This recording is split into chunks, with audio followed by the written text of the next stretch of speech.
Welcome to another episode of Have Your Say 247. My name is Sho. Today is Saturday, 22nd March 2025. And over the next 3 hours, we'll be discussing some of the most interesting stories coming out of Nigeria.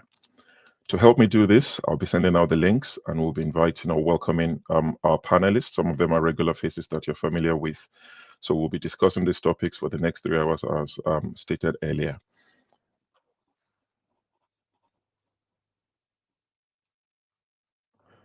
As many of you would have noticed by now, Dr. Damages is not going to be with us today. He's on assignment, as he would like to say. But not to worry, he'll be back tomorrow, around this time tomorrow. I think that will be 1:30 New York time, and that will be 6:30 p.m. in Nigeria.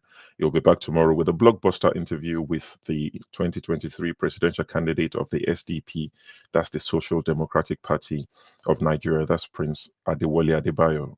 If you have been following Nigerian political stories, you would know that the SDP has become all of a sudden a very interesting party. Yes, it was very popular in 1993 when late Chief MK Abiola ran and won the election under the SDP. But since then, of course, we've not had much from them. I think they produced a governor here and there, but they've become the beautiful bride now with a lot of things happening. So Prince Adebayo will be with us tomorrow. We'll be answering questions from Dr. Damages and also our panelists. So Dr. Damages, occasionally known as Rodolfo Conquo, will be back tomorrow, so you have nothing to worry about. I'm just standing in for him today. So, without further ado, I would send out the link and I'll be welcoming our panelists because we've got quite a few topics or stories to go through today. Hopefully, we'll do justice. And if we don't finish, of course, we cannot exhaust the stories anyway. So, there will be a part two, there will be a sequel to this, and Forefathers will be hosting that. That starts in exactly 3 hours from now. So once this ends, please do stay tuned and we'll share the link for the second stream where Forefathers to Niger, as some might know him, will be leading the conversation.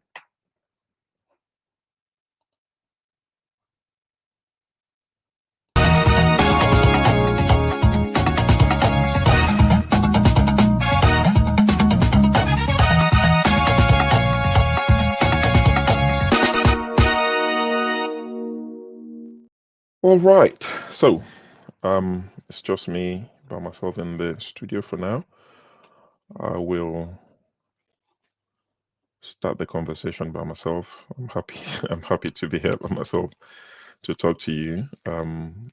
But if people, or when our panelists join, of course, we'll broaden the conversation. But for now, I would make a start.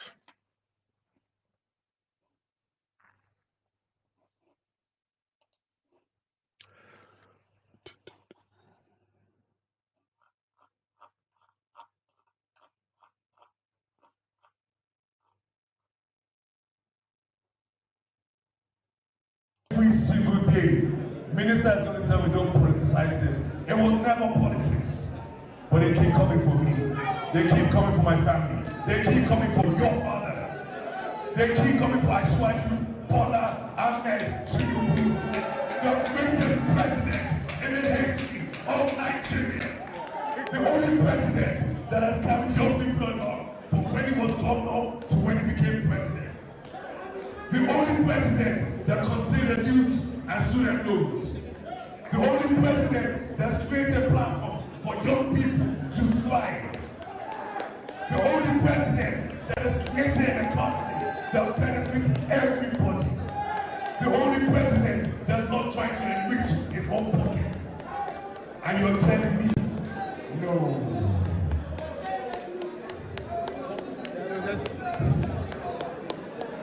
Let's address this. The ASAP program was one where I wanted to come and break fast with my peers. It is something that Noella Foundation has been doing for over 6 years in Lagos. Something that we have done every single day by breaking and having iftar with 2,000 people every single day. And last year, we sent over 20,000 boxes alone to the northwest and another 10,000 to the northeast. And now they're saying he is only bringing good food to the north and is giving grant to the south. Let's address this. In the north, we have done educational school programs. In the north, we have given iPads out. Everything I say, people, we are the future. We know what it takes. We know what it's going to take because we come together as a group to work together.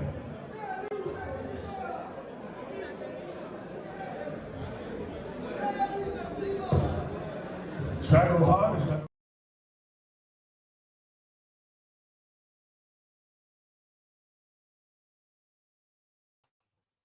Okay, so that is the official first son of the Federal Republic of Nigeria, Mr. Seyi Tinubu. It's quite interesting. KJ, welcome to the show. Good to have you. Oga Ike, good to have you. Welcome. And for everyone watching, please, you know the usual stuff. Click on the like button, subscribe to the channel, share with your friends, spread the news, let them come see what we're doing here. Please, even for those who are going to watch much later, for those of you who are not watching live, who are watching a replay, please like the broadcast, share it with your friends, families, for those who agree with us, and for those who totally disagree. You know, it would be nice to have them to come and tell us why we're wrong on our submissions. Okay, so let's start the conversation. KJ, since you're the first one who came in, I mean, you know, that is Seyi Tinubu. He visited some of the northern states where he shared Ramadan palliative, so, you know, to some northern youths. And he used the opportunity to eulogize his father and declared him as Nigeria's best president ever. Many Nigerians are asking if his father is indeed the best president ever amidst the, you know, pain that has been inflicted upon Nigerians under his watch. So, KJ, my question to you, and that I would probably, you know, extend to the rest of the panelists. It's going to be like a 3-in-1 question. Is it wrong to support one's father? Because that is what Seyi Tinubu is doing, and probably in the process building his own profile. Secondly, who, according to you, as far as you're concerned, who is Nigeria's best ever president? This is a personal question. And what is the reason you think that president is the best ever? Now, something that I would like us to remember, I use a lot of football, soccer analogy. Man of prestige will understand this is a man who loves his football. Congratulations to the Super Eagles, by the way. We won yesterday, didn't we? 2-0 in Rwanda. So I'll use a football example. When I talk about favorites and best of all time, my favorite footballer of all time is Ronaldinho. My favorite.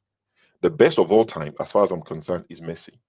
So it can be somebody can be your favorite president, but you can agree and say, you know what, that other guy was the best ever. Although I didn't like his ways, I didn't like the way he did things. So just to have that at the back of your mind when you answer the question. So KJ, to you, is it wrong for Seyi Tinubu to support his father? Who is your favorite all-time president and why? Okay, thank you so much, Sho, for having me. Thank you also for It's a hosting. pleasure. I think you should do it more often since you are more soft-spoken than all of us. It's good to see my brother, Chief Ike, and my other brother who has run away from me now, but we are still brothers. Despite the Trump syndrome, we are still brothers. The man of prestige. Yes, it's not wrong for one to support. I mean, I would expect my son to support me. You see, the thing, let me say this. What we Igbos do is, if you go outside in a crowd and somebody is fighting your brother, you don't go and side the people fighting your brother, even though your brother may be wrong. You join the fight first. When you have completely removed your brother from the fight, when you get to the house, you may ask the question, now what happened to that place? You say, but now you are wrong. Oh. You are wrong in what you did. You shouldn't have done that. You know so that's what I expect Seyi Tinubu to do for his father. When your father goes back to your house where people are eating, you say, daddy, oh, this one you are doing, oh, based on what I've heard from the grapevine, it's not going down well. You should be the first person to give your father first-hand information of what is happening.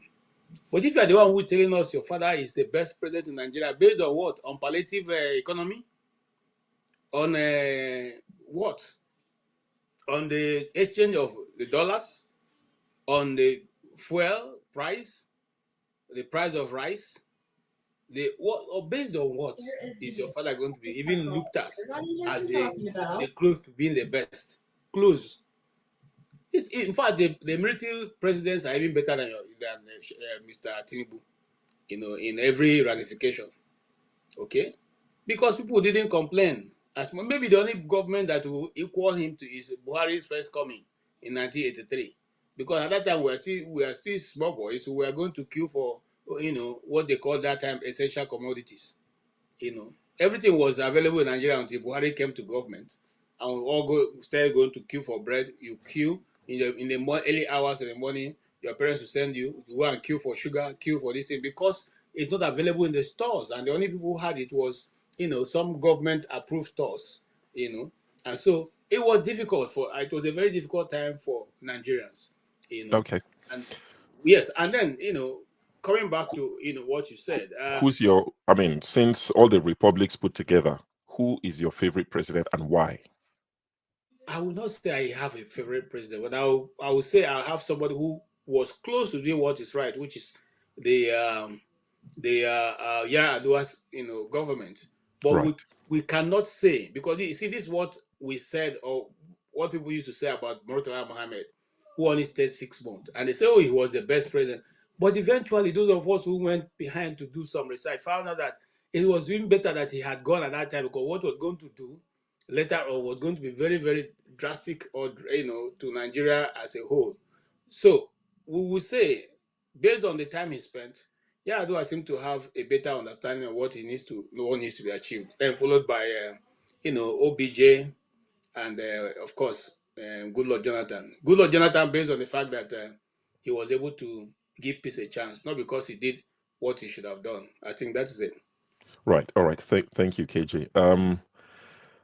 Oga Ike, I'll be coming to you, but before I do, I'm going to send out the link again for our panelists to join. And of course, when you join, especially if you're, joining us for the first time as a panelist, we have some basic rules. Our rules are not draconian.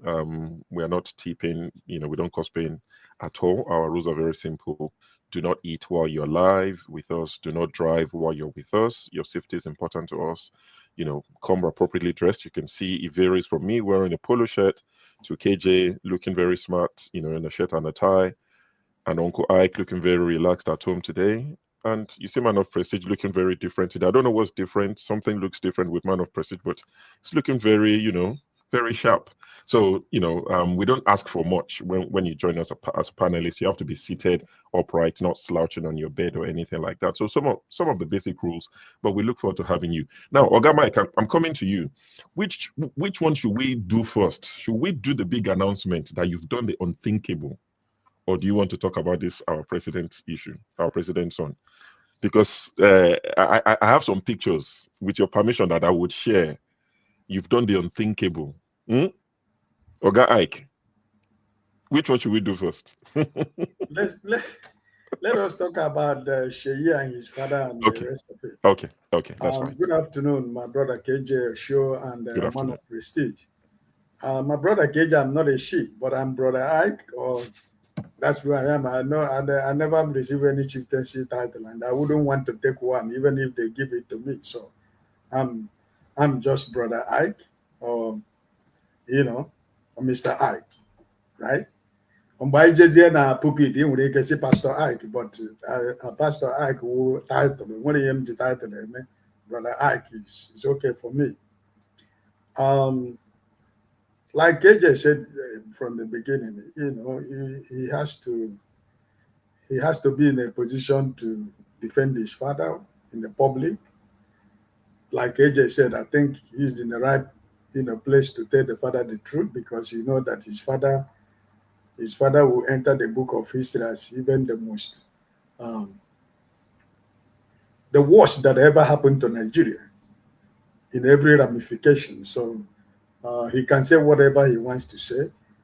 I think in some places he was booed and chased away, So it just doesn't make any sense, He can say whatever he want to say, but at the end of the day, he knows what the truth is all about. And if he cannot tell his father the truth when they are in the bedroom, or when the family is together eating in the dining table, I don't know who else can tell the father the truth what is going on in Nigeria.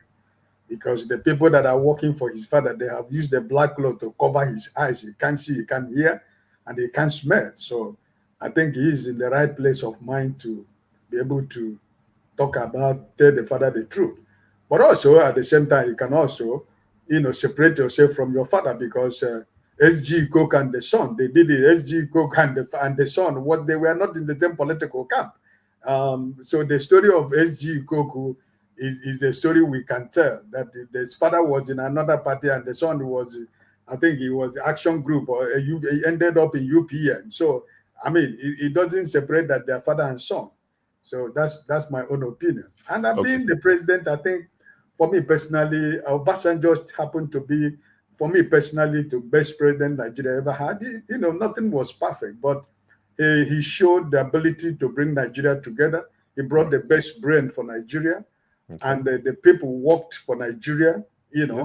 And the economy was doing well. And the economy was also good. I admired Shagari because by then I was a young man. I was still very young. But also, I think that during the time of Shagari, like Sho said, things were good for Nigeria. So I couldn't use that, that my young age to compare Shagari and OBJ. But for me, at my age, by then, when OBJ was there, I think he will end up being the best Nigeria ever had. For Jonathan, yes, he saved Nigeria. He used his vote or his power to save a bloodbath in Nigeria, and that will go also into history. I think other things that followed is by the way, but I think OBJ for me is the best for me. Okay, OBJ seems very popular. Thank you, Brother Ike. Don't worry, we still have time. If you decide that we should, share that news, we'll share it. Otherwise, we'll leave it for now. Man of Prestige, good to see you.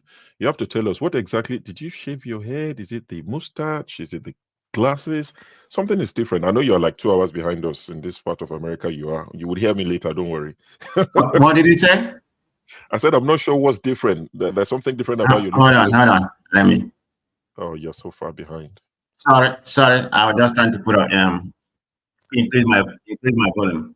Nothing is different from me. I just have a different glass.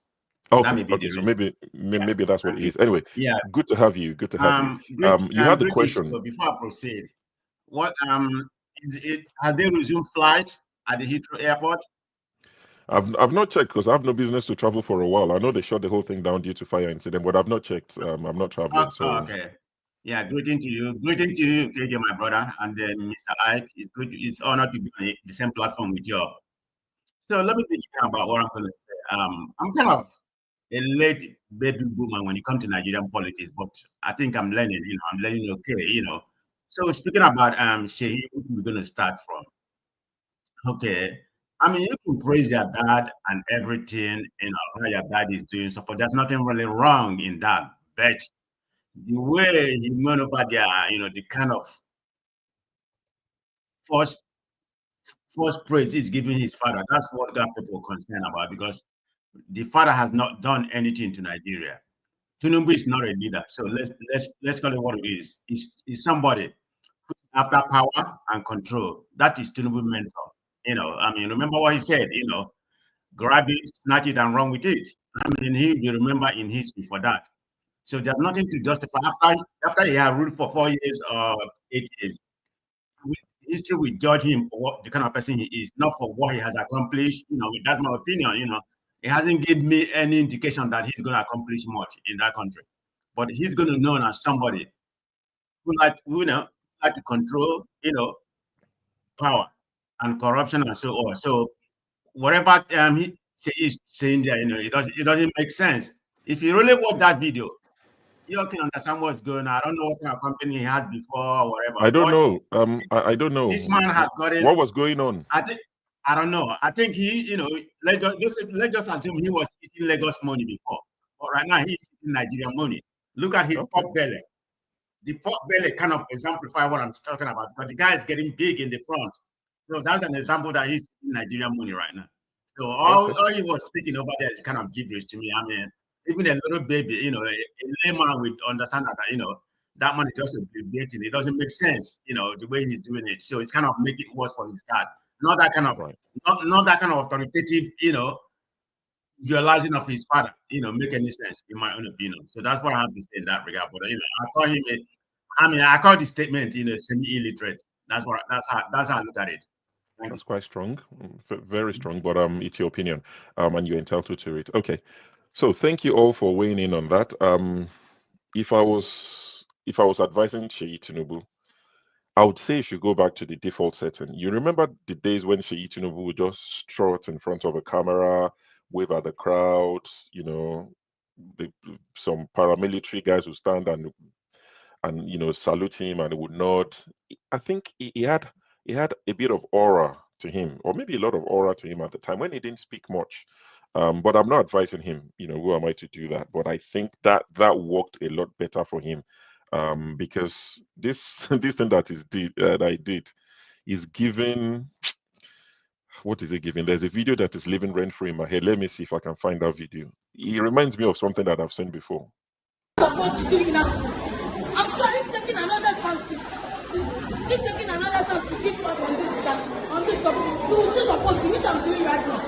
There is nothing this one saying that. That is one reference. If you follow the procedure of very, then you get can never have procedure. With this new point of mind, how am I able to convince you or not to convince you? That is what it looked like to me. It just looked like we were missing accurate timekeeper, co-debaters, and but good luck to Sheyi Tinubu. Let me acknowledge some of our guys in the comment section. George Bushel, or Blushel, thank you for the super chat and welcome back. I spoke to Dr. Damages and I'm glad it's all been resolved. Oscar Black Bone, thank you very much for joining us. With God, all things are possible. Welcome, Light. Dibango says, thank you for acknowledging Shehu Shagari. We've got Frank Goz. We've got Mazi Prince, of course, who'll probably join us later. Nwachuku, as always. Uncle Ike is doubling as a panelist and as a commentator. In the comment section, we've got Enyelu Chukwebuka. Yep, thank you all for joining us. Keep dropping the comments. Let's engage the comment section.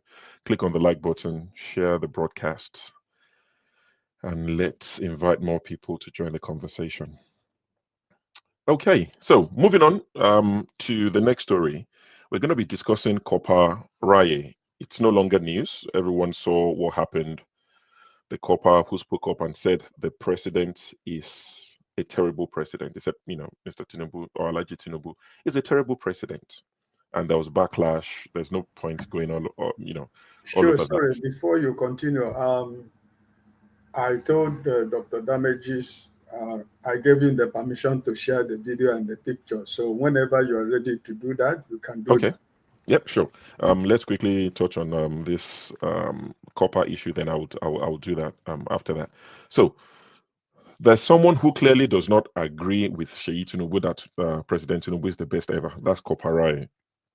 She's the new kid on the block in Nigerian civil activism space. And she has come under pressure to apologize to the president and Nigerian people for insulting their president. A video showing her lounging out where she was just chilling, having fun, dancing, eating expensive food has surfaced online. Pictures of her wearing beautiful clothes. Some people have said she's dressing scantily and the rest of it, and saying, is this the person that is saying she cannot afford a crate of eggs? So, is it in our place to bring the way she dresses, the food she can afford, to bring it into the equation? Does that change what she said? How does that change the story of, oh my God, this is so, honestly. I was going to end the show today. Sorry, I just have to go off script completely. I was going to end the show today with a list of the people I've not seen in a while, and the number one person on the list of the people I've not seen in a while has just joined. Wow. Righteous man. Good to see you, righteous man. So, is Ryan now getting the Natasha treatment? Because Natasha, all of a sudden, people started bringing up her past, her personal life. She's slept with this. She has children with how many people? She's done this. She's done that. So I'm going to start all over again with you. Let me come to you, KJ. Should it matter what Raye is wearing, where she was eating a plate of food that looks expensive? Is that the bone of contention? Or is she just simply getting a Natasha Akpoti's treatment? You're muted, KJ. Thank you so much. Welcome, righteous man. Look, let me say this. You see, we most times in Nigeria start digging the grave from the foot side. You know, so it doesn't make sense. Does she look poor in the first place? That's what you should ask yourself. Does she look? She just told that this is the first time she's leaving her father, the comfort of her father's home, her house. Okay, that's one. Two, why bother about who she is, what she is? She already said that all on the video. She said it cost her about 20,000 naira for data, almost on every 2 days or 3 days or less than a week. That means that she's not struggling for money. So when she comes out to speak, is he only talking about herself as it concerns her, or the generality of Nigerians? Should we use her as yardstick for what is going on in Nigeria? This is the things that we come here and we complain about, and that's why, should tell us the truth. After last week events in Nigeria, if I had given up before, I even gave up again. So I have now given up 2 times, because you saw clearly that the individuals who are here every day talking about are not concerned about their own welfare and the reason for them to move forward. The world is going to the moon. Elon Musk is inventing a rocket that can shoot up and come back and dock to be used again. We are there looking at a young girl who simply said there was a time a crate used to be 800 naira, and now it's 6,500, and you are asking her, because she's wearing good clothes, why is she complaining? You who is asking that thing, can you even afford a one egg which is 250? Can you eat it for one meal? I have another video of a young girl who I went saw to the that. market, and she was bringing out everything she bought and telling you how much it costs. I saw And the video. you think that is the way you live a nation, live in Nigeria, and compete with the rest of the world? They compete with the rest of the world. Gentlemen, it is time for us to go beyond looking at people's appearance. What is your business with Natasha Akpoti? Doesn't her people know her? If they didn't like her, they would have approved her. She didn't have the power to rig, so she got legitimate vote. I can beat my chest on that. Because if it was a question of rigging, she can never match Yaya Bello. Never. Okay? So her people voted for her and stood by her. If you don't like her, go hug Transformer. And she has Okay. spoken her mind. She felt she had the right, and I agree with her. She had the right. She came to that place legitimately, unlike some people who are leading the assembly, who didn't come there legitimately. She had the right to speak out and speak her mind. That is why Kogi Central brought her in. They love her. Look, how many places have they started doing Wuru recall and the people walked away, leaving their money behind, apart from Kogi State? So listen, deal with the issue that she has raised. Leave the people out of it. She didn't come there based on moral grounds. Both Natasha and Rita didn't come there based on moral grounds. They didn't come to tell that because they are not wearing long hair, that's why they are complaining. They didn't come to tell because they didn't go to good school, eat good food, that's why they are complaining.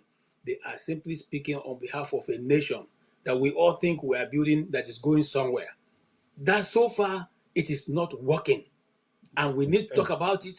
Or unless you guys are interested in remaining in your slavery, then continue to remain. Because for me, at one point, I felt Nigeria was irredeemable, and I'm still on that point. I don't listen. If you think we still have anything to hold on to as a nation, please go watch the National Assembly debate. You Okay. feel sorry for yourself. Even the one that is written on black and white is Right. changed to suit We'll, their own, not you, we'll get not to the that. We'll Nigerian get to people. that. And We'll you get to think that. it's people you can defend? My brother, I beg, make We'll, a no verse. we'll, I don't verse we'll time get for to. this. Don't Brother, I vex. don't Don't add vex. enough. Be revving your engine small, small. Kasongo. We'll let you run eventually.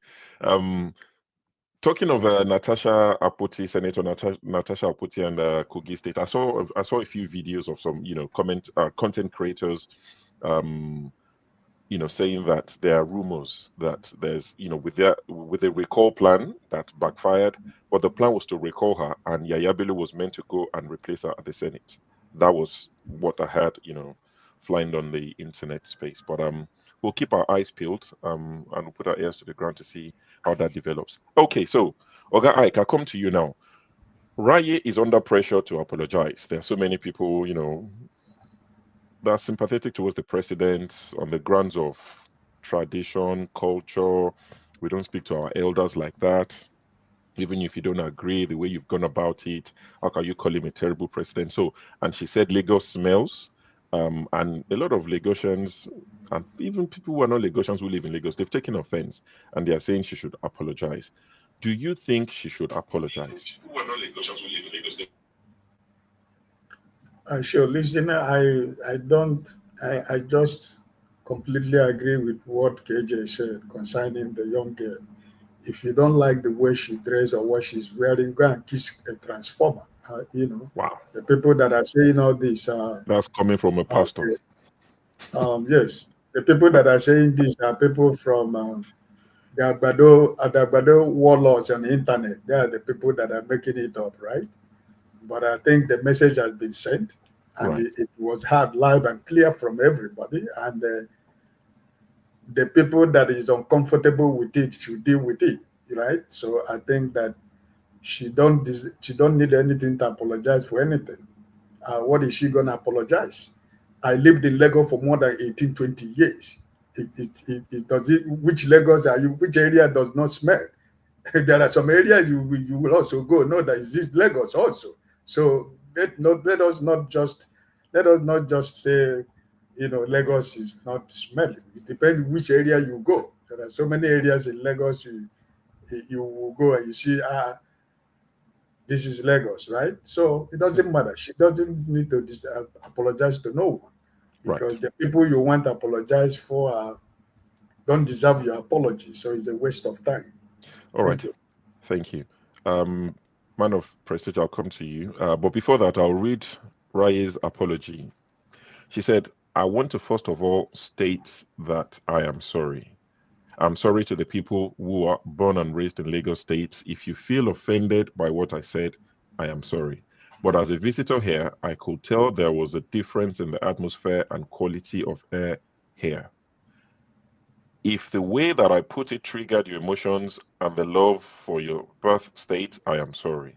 I didn't mean to talk down on your birth state. So she's tendered, somewhat. It could be considered an apology. One of those, if I offend you, I'm sorry, kind of thing. So that's But what she she. was reasonable in her comment, and I think that I welcome that with a good heart if Yep. she said something like that concerning the Lagos issue. But for me, it doesn't really matter to me. Okay. Thank you. Man of prestige, you're a man who loves fashion. I mean, I've not met you in person, but I can tell you're a fashionable man. Even this your Okay. spectacle. Yeah, so you're a Thank you man who very loves much. fashion, you're a man who loves life. Um, Wait okay. now. What part of the Go north are ahead. you? This Democrat internet you're using. Uh, so I was just going to ask. Raya has been called out. The copper, she's been called out for the comfortable lifestyle that she displays on the internet. That she had displayed on the internet. She's been called out to say, "You look comfortable. Why are you complaining?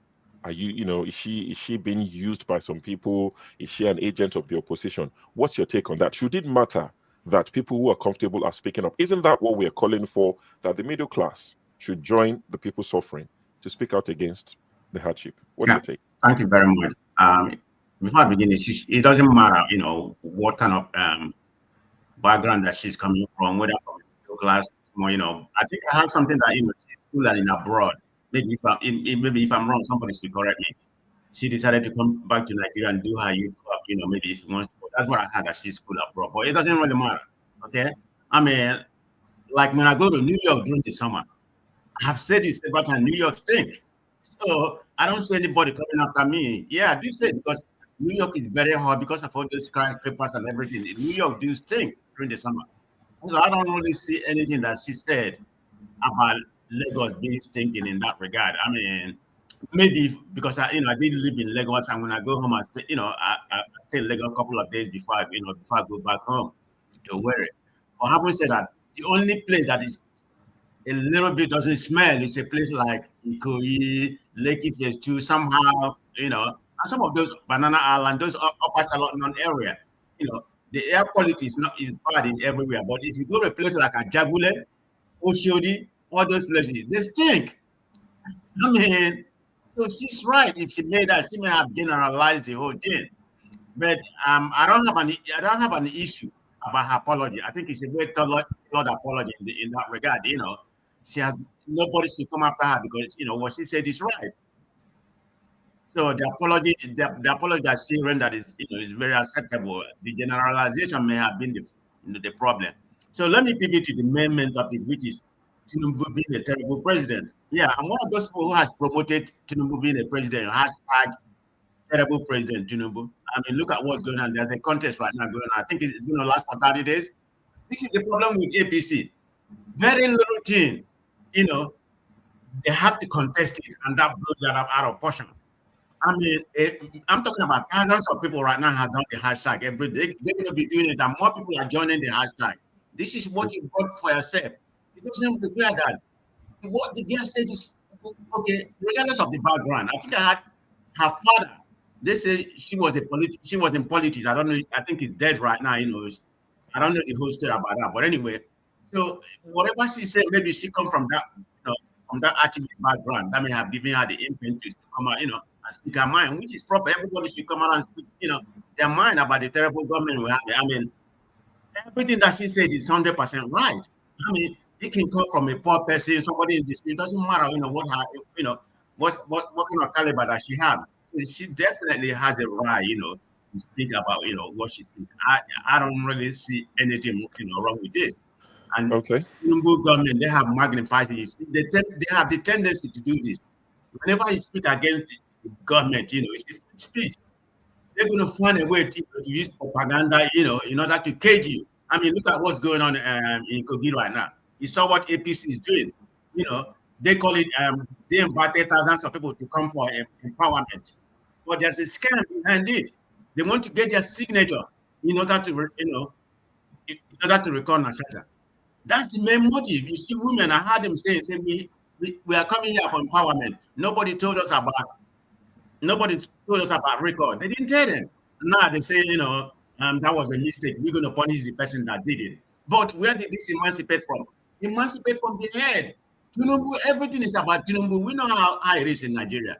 Everything has to go to Tinubu and Akpabio. So let anybody not come here, mislead or say maybe it has to do with just an APC person that decided to do that. No, this is the APC government that is doing that. They want to recall Natasha, and they use the scam of empowerment to deceive people. But people are very wise. That's why we have, the media age we have right now. It's like before, maybe about 20 years ago. They would have signed, and they would probably recall her right now. But the media, they was able, the social media was able to alert them going to that empowerment or the so-called scam empowerment. And, right. So they stopped that. Thank you. Okay. Thank you, man of prestige. Well said. Prince Akwachi. I forgot to greet Prince Akwachi and the Delta. Welcome, please. Prince Akwachi, good to have you. Sure. It's been a while. It's been a while that I'm seeing you. It's good to see you. Man of prestige, and KJ used to be my brother, but after the for this Trump era, after the American election, this Trump era, he's not my brother. Trump came. He's a MAGA, so he belongs to the MAGA. So okay. I'll kind of put how would I put it? Kind of like friend enemy, friend enemy. He's not really an enemy, but not just somehow. It's 50-50 that I'll put on that. Okay. And then remember, I still have your number. I still have your number, but I locked it up somewhere. So you should know it now. I locked it up somewhere. You and Kene, I locked your number somewhere, so I don't make a mistake of calling. My question. UK network. No, Ah, you is it the can go ahead fire? and talk. You go ahead and make your point. Okay, Go so ahead. pretty much, I wanted to say something about Before you say, Sheyi Tinubu. You know, one thing I hate when people keep saying your father, your whatever, your mother. That's one problem I had with what do you call it, Madam H.O. when she will come and say, "Oh, my children." I am in my 50s. Tinubu cannot be my father. Anyway, he's not my president anyway. So, why am I even worried about it? It's so unprofessional when they keep calling people your father, the father of the nation. What father? What father? I cannot be his son. And there is no way, there is no way on earth that I would. My dad is older than him. okay. And so be it. So it gets so offensive when they use that word, your father, and all that kind of a thing, the father of the nation. They should please categorically say their father So it's and not not the your father father, of it's the not your nation. president. He's not my president What anyway. is it to So he's you? not even a legitimate my president. So that's that. What is it to Coming you? to Wait now. What is it what to you? illegitimate Okay. All right. president. That's fine. Yes. So today's show, I'm going to run it slightly differently. I'm going to ask specific questions. We have a few Mhm. topics. Of course, you've come after the Sheyi Tinubu, and I've allowed you to chime in for like a minute. So we'll allow that. It's not going to be so rigid. But the question to Yeah. you is, we're talking about Koparaye. Koparaye said President Tinubu is a terrible president. My question to you is direct. Is President Tinubu a terrible president, and why? How has his presidency affected you personally in a terrible way? It has affected me so much in the sense that one, I'm not in Nigeria, but I got investments in Nigeria. I got some family members in Nigeria, and the kind of calls that I get makes me mad, you know. And at the end of the day, when they say somebody is terrible, it's not even a curse word, for Christ's sake. It's not a curse word. And what she was describing was the office, which is, if you are not terrible, then you should have been, supervising your ministers and your people to know what is going on. But obviously, Tinubu will claim that I don't call him Tinubu, he's even Tifnubu. We claim that he doesn't know what is going on in the country. Look at the economy in shambles, in shambles, you know.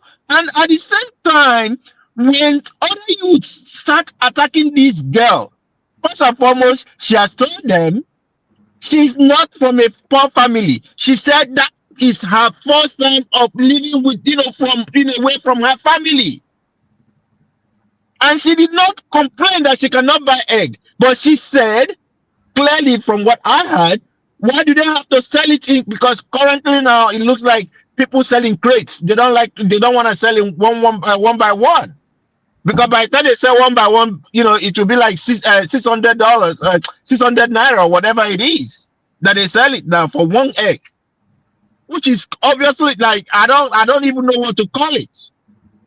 I know we have, thanks to the MAGA people, we have our eggs high here, of which the Secretary of Agriculture was saying we should buy chickens, put it behind our houses so that it will be laying eggs for us. What a shame!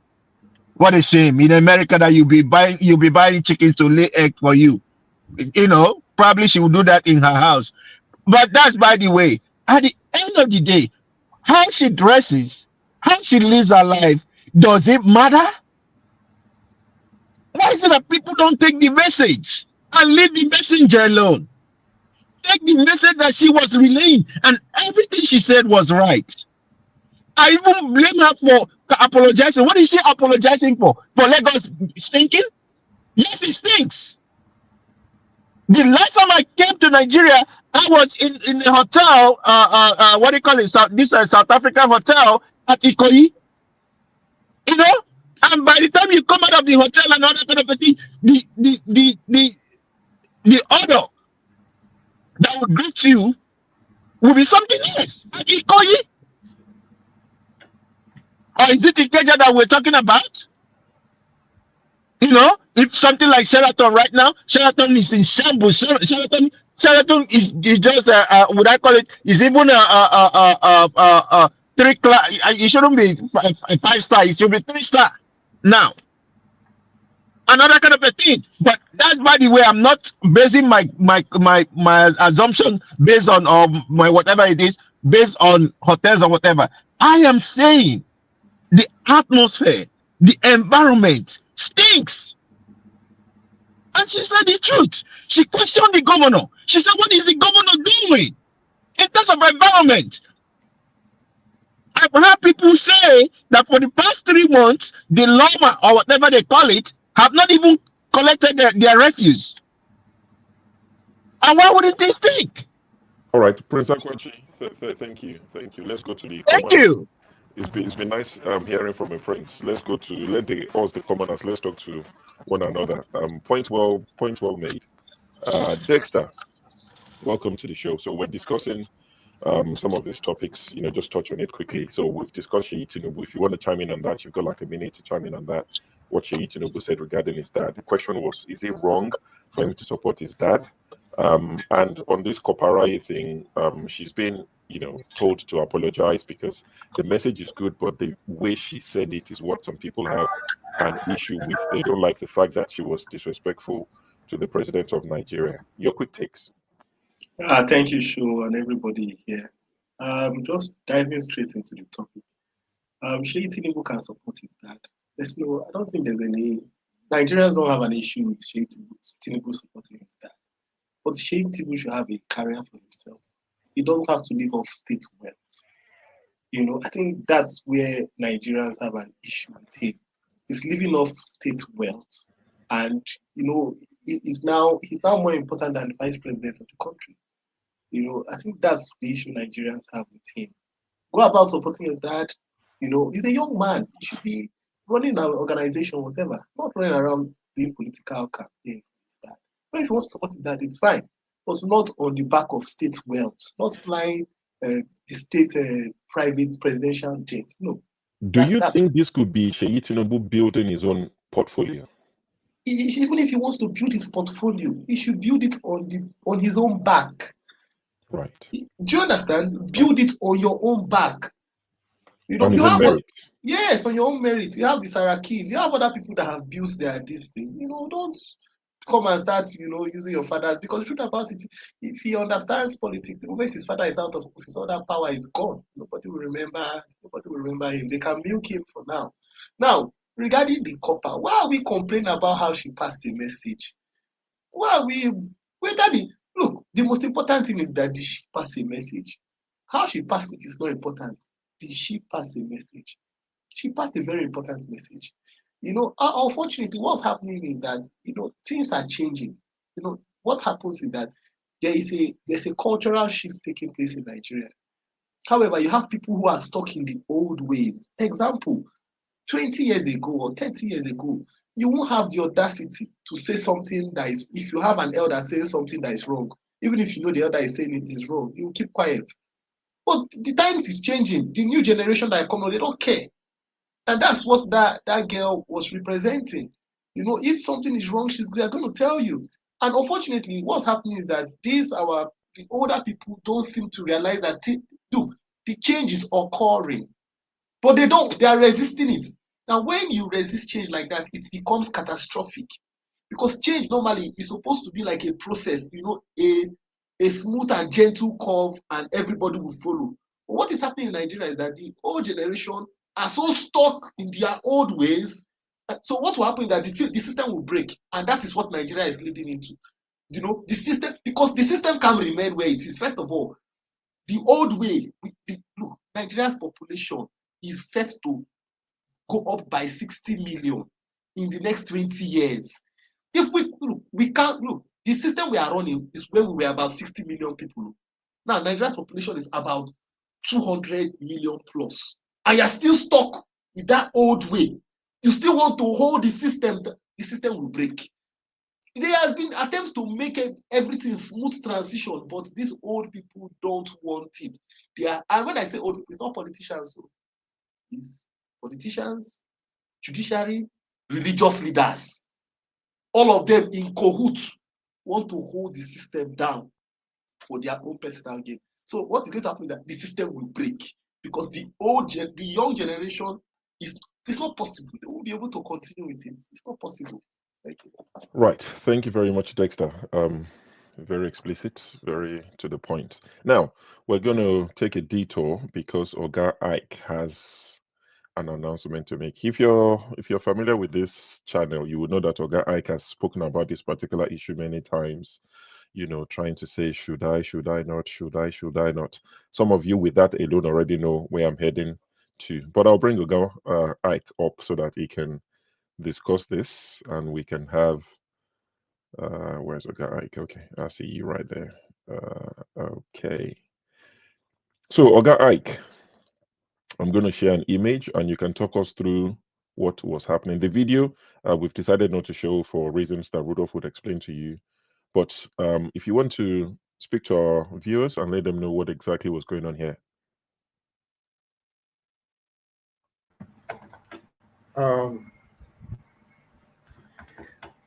Yeah, like Sho said,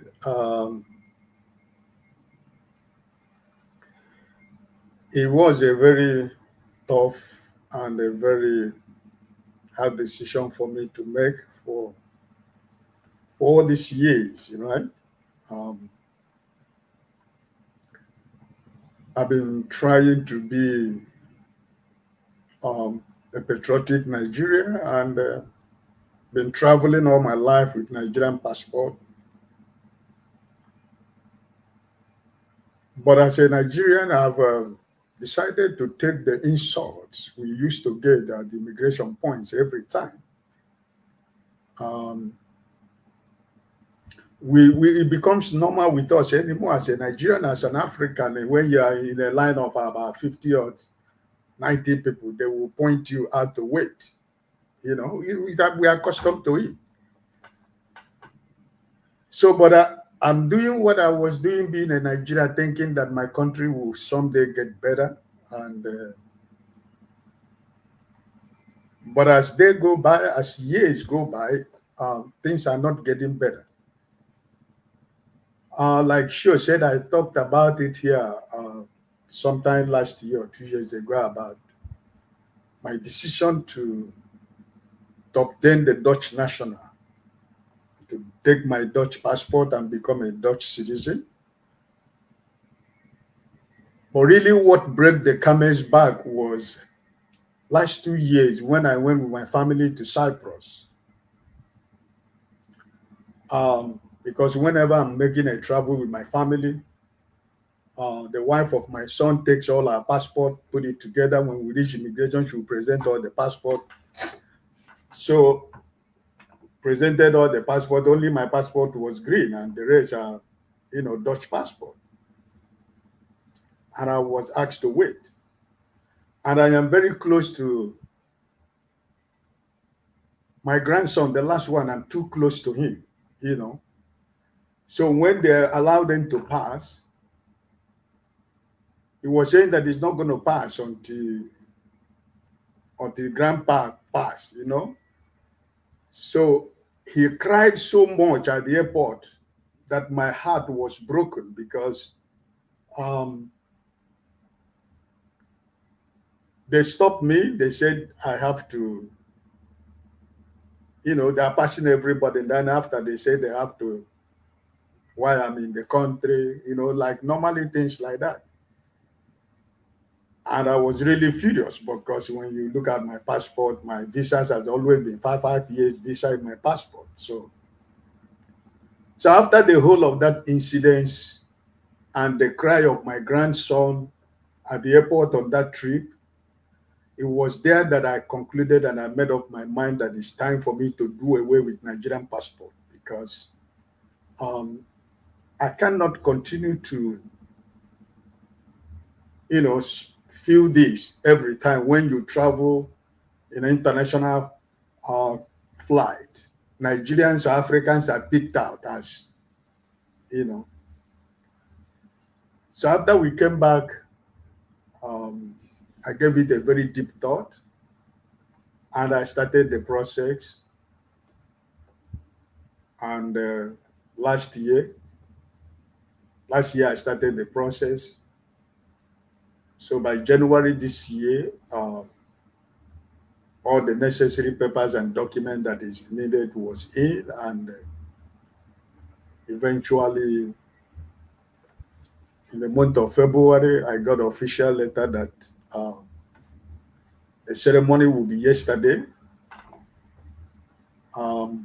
Normally, the governor of the island has to do that on behalf of the king of the Royal Dutch Kingdom.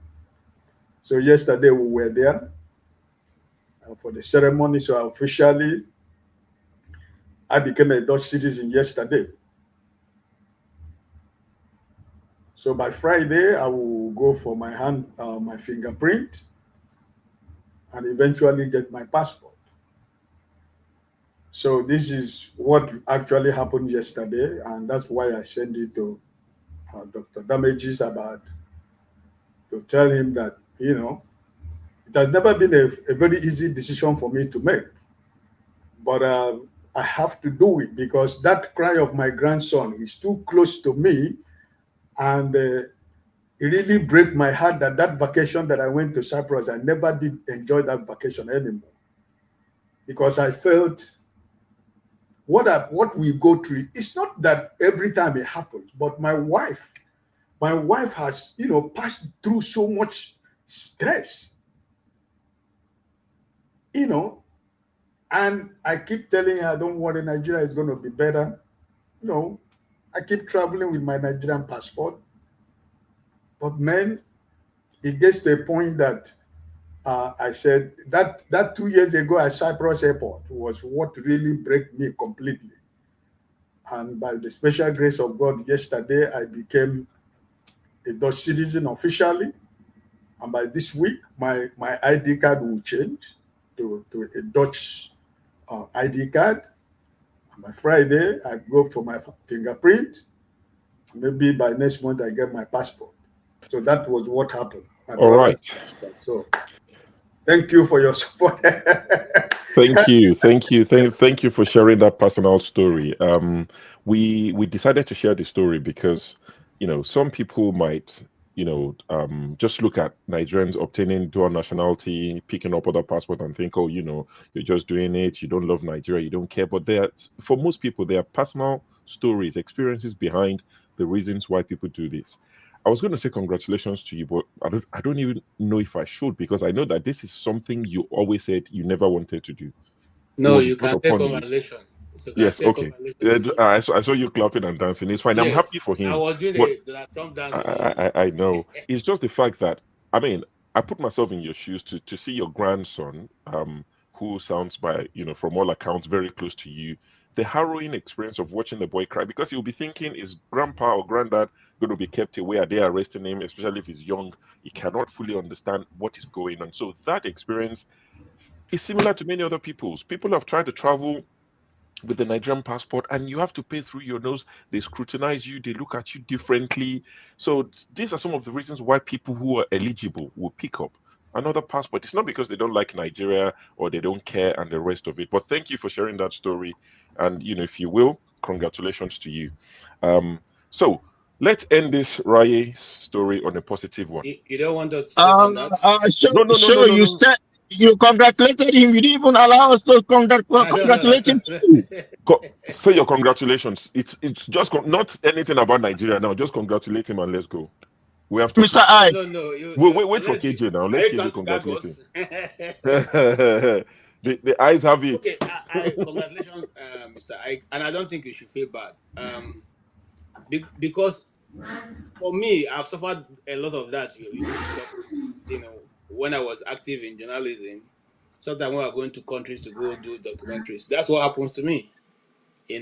All my colleagues will pass because they are carrying American passport, and then I am asked to wait behind. And on the occasion, this was in a Liberian airport after the war. It was myself and my colleague from Ukraine, that were asked to wait. And he had told me already, because he was in the army, they're going to ask him to wait. But he didn't. He was shocked that in Africa, I was asked to wait also. So that goes on and on and on. And the reason is because we have a government that don't care. Because government should, that's one of the reason government should be, the foreign affairs ministry should be more active in discussing these issues. But we don't have a government. Nobody cares. Nobody talks about it. So congrats again, my brother. Thank Don't you, feel thank bad. you. Okay, so I'll let you. It looks like Prince Akwachi wants to say congratulations. Please make it brief. It's not one of our main topics, but please make it brief. Mr. Ike, I know, I'm being asked to make it brief, and it's, you never regret what you did. You never regret it. It's a good thing to do, even if not for you, for the grandchildren, and also, the children. It's a great thing to do. It's not easy. Whoever says it is easy, let them try and see how it is. A due congratulation is, being thrown your way. Thank you so much, and keep up the good work. Welcome on board. Eh? All Welcome right, on board. You can the word is not in your palms. You can go anywhere you want to go. Thank you. man of prestige, quickly, please. Yeah, greeting, Mr. Ike. Congratulations for your obtaining a Dutch citizenship. Like you properly said, it's not that we are destroying our country, but the condition where we find ourselves. I've stopped traveling with Nigerian passport long time ago because of the experience. I had that has been a while. So the American passport, allowed me the access, to go through something smoothly. So I congratulate you for that. Regardless of say you are not disowning, Nigeria like most of us. We are not disowning Nigeria, but it's a good access to have a passport that is very accessible. Not like Nigerian passport, but this is the condition Nigeria find themselves. It's not one of the best passports. I think it rank at the bottom. So we come with the implication of that. Thank you again, Dr. Ike. All right. Yeah. Congratulations all around, Mr. Ike. We all congratulate you. Just that I got something now to share regarding Koparai's story. So the NYSC have come out to say the 77,000 they promised them over a year ago, they will start receiving it from March. So for those who say all we do is talk and we talk and our talk don't achieve anything, that's a young lady who's gone up and spoken her truth. Now, if this is implemented, I think all coppers should be paying her tithe every month because she's spoken up and Yeah, they're 77. Yes, yeah, sure. You see, it's a good news. It's whenever people speak, something is going to come out of it. Because after this 700, the minimum wage was promoted. Didn't they tell us about last year? Was it in December or January? They have started paying them, but they have not. They're still receiving 33,000. So it's a good thing emancipated from this. Yeah. All right. Thank you. Thank you. So still staying in Lagos. News broke during the week that Lagos men are the best. They are purported to have spent about 661 billion on sex alone in the year 2024. This was shared by an ex-user called Kayode MO. I think it's Kayode or Moshebi on his handle. Um, i- the figures emanated from different surveys that he carried out, and it leaves us with many questions. But the hookup or the runs business in Lagos, is it real? Is it thriving? I mean, 661 billion. That's about, I did the calculation, it's about $440 million. That's nothing to be sniffed at. So the question is, who are these Lagos men? Has Nigeria or Lagos become like Britain, where sex is mentioned in a hushed tone when you speak in public, but the maternity wards are filled with pregnant women? People are getting pregnant, but nobody discusses, the SEX ward. 600 and I mean, man of prestige. I know you went through Lagos last year, so I'm not going to ask you to show of hands if you did pass through Lagos, if you were in Lagos at any point last year. But 661 billion naira was spent on hookup and runs. Now, when they did the breakdown, it says out of that, 329 billion was paid to hire the girls, like payment. That's your fee. 329 billion naira. and 332 was spent on all other associated costs: Uber, food, restaurants, hotels. But in terms of transactional payment, 329 billion naira. So when they broke it down, they said Etiosa are the highest, or is the most expensive, where it would cost you about 100,000 naira for a night in terms of transactional payments. Etiosa covers places like Victoria Island, Ikoyi, Lekki, so they are the ones who pay more. Other places, where it's most cheap, I think it ranges from about 20,000 to 36,000 naira.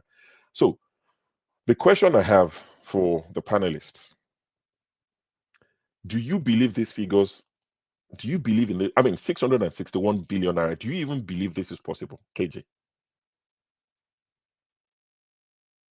You're muted. $440 million. Yeah, it is. I read that report and I felt sorry for Nigeria, and I felt sorry for the young people. And you see, this is the reason why majority of those politicians steal from government. That's the report is correct. If I was in government, one of the things I would have done was discourage this constant display of wealth by Nigerian politicians and Nigerian businessmen, especially people like the Kobana of this world and all that, because they are giving a wrong impression. The moment you step out of your house, the next thing you're going to fall into is billions of naira that you're going to use to do whatever you have to do. Buy, exotic cars and just cruise. That's not what life is all about. And it doesn't come that way. I don't know, those of you who live outside of Nigeria, how many times have you seen big men, those who made their money, like the Warren Buffett of this world, the Mark Zuckerberg and the rest, going to parties with bags of money to go and spray and to give to young girls? Have you seen that? If you have anybody have seen, please let us have the pictures. It's only in Nigeria that you can go to bury your mother and the whole community will be covered with naira. And people, young boys, young men, women, begin to think that is how it is. So when they come out of universities and all their work, and in 2 years they've not made that kind of money, they begin to wonder why is their own case different. Now, if you go to Lagos in particular, you find out that a lot of people spend time doing what is not going to help develop the state. Are we saying entertainment is wrong? No. I read theater arts as my first degree, and I practiced a lot of entertainment. I have a lot of entertainment connections. But even with that, it doesn't mean that you're going to fall on money as it is portrayed in other Nigerian Nollywood movies, or even the lifestyle of those individuals. You don't fall on money just like that. You work hard, you plan, and you persevere. The Bible says that wealth gathered gently lasts you a lifetime. The one you gather in a hurry will leave you when you most need it, which is your old age. So let us go back to our values. Unfortunately, we don't have too many good examples, not in government, not outside of government. Because if you look at the Nigerian Millionaire Club, you find out that majority of people who are in that club must have one way or the other worked in government one time or the another. So you find out that their source of wealth is traced back again to the same government. So we should come to a point where we have to define, what is it? What's the Nigerian dream? Is the Nigerian dream a young man who leaves university, like we used to know our uncles those days, when they finish NYSC and they finish service, the next thing they get is a Peugeot 504. I saw one with my own eyes, okay, to deliver it in your house, and you have a job that you go to, all right? But Nigeria should, I don't know. Tell you the truth, sure. I don't know how to answer this question because last week I lost all hope. I think I told That's you I fine. lost hope again That's because it fine. We doesn't will seem like we we will renew know your where we are hope. taking our Don't young people to. worry. Your hope will Where be are we taking renewed. our young people to? Where are we taking them to? El Dorado. What's the target? Don't worry. We'll figure it out. That's why we're here to have conversation. So, Uncle Ike, you've had the news. So, looking closely at this survey, it says that almost 2 out of 3 men in Lagos between the age of 20 and 69, almost 2 out of 3 have paid for contractual sex, where they pay to get laid. I know you're a man after God's heart, You know, from that angle, what do you have to say to this? My brother is, I really, listen, you know, my mother used to tell us when we were growing up that we are three brothers. She used to tell us that the beautiful ones are not yet born. And we did not understand that, you know, because we're young. But as they go by, she keep telling you that. Sometimes when my mother is walking with you, we are going to the market or going to the farm or somewhere, you will see, I say, will tell you, hey, look at Esther. You see how beautiful Esther is? He said, yeah, Esther is too beautiful. And you're walking again, you say, see Ifoma, look at Ifoma and Esther, which one is more beautiful? The Esther we just saw now, the Ifoma, which one is more beautiful? You know? So she will be making joke, but she was speaking it was a wisdom word to talk. So, and sometimes she will tell you the beautiful ones are not yet born. And for us, before I became a child of God, I was also a sinner. And I wouldn't say that I never had sex out of my marriage before now. And when I travel as a businessman, we contract sex. We did it. It's not nobody. I'm not going to tell you that I'm a saint.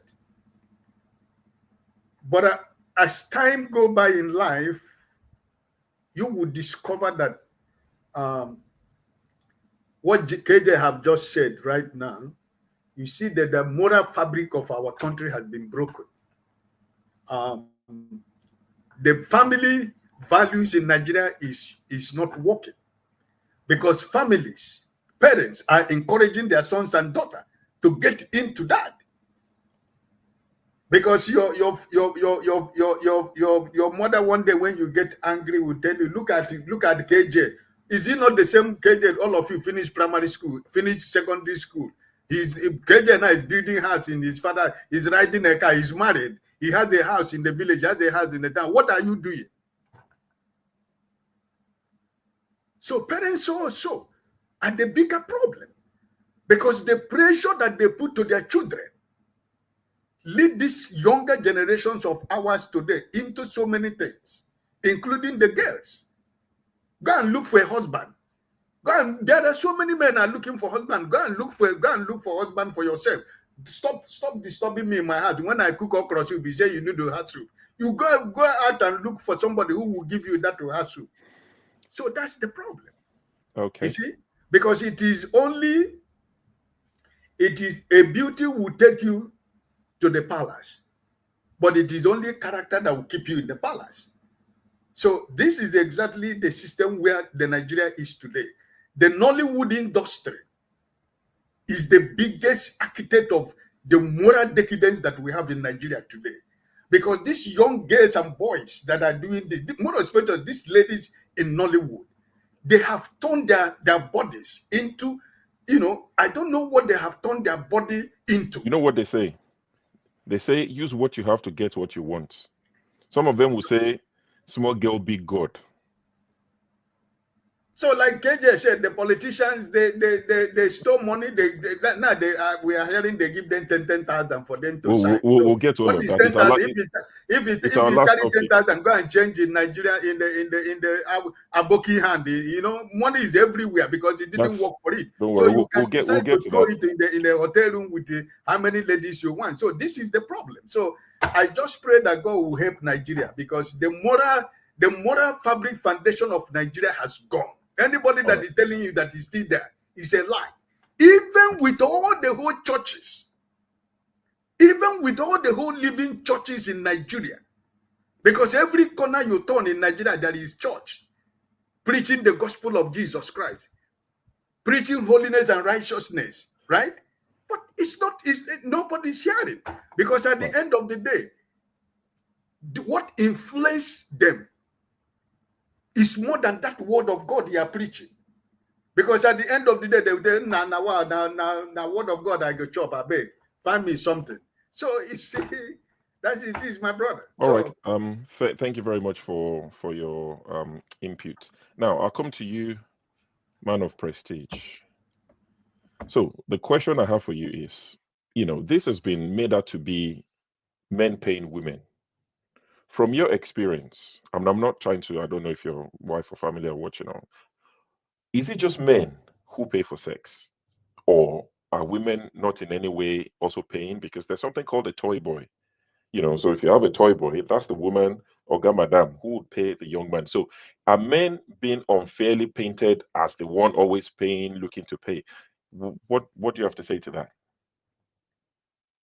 Okay. To begin with, I don't know how they arrived, to that figure.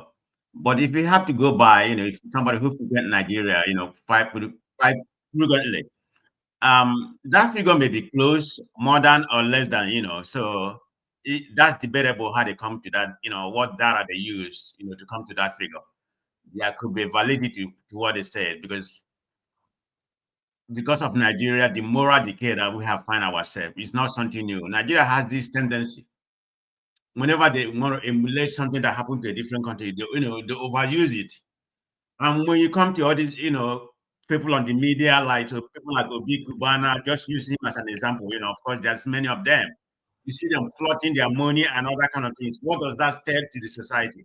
Because in America, where we are, nobody cares. Even somebody that work at McDonald's, they don't care how much you have. They after what they have.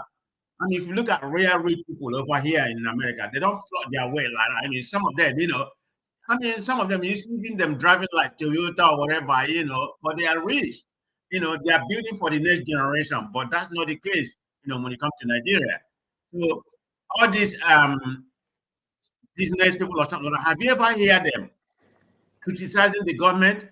They're incapable with the government. Like what Chief Prince said that yesterday, it's not a big Cubana, the Chief Prince, the one from Owerri.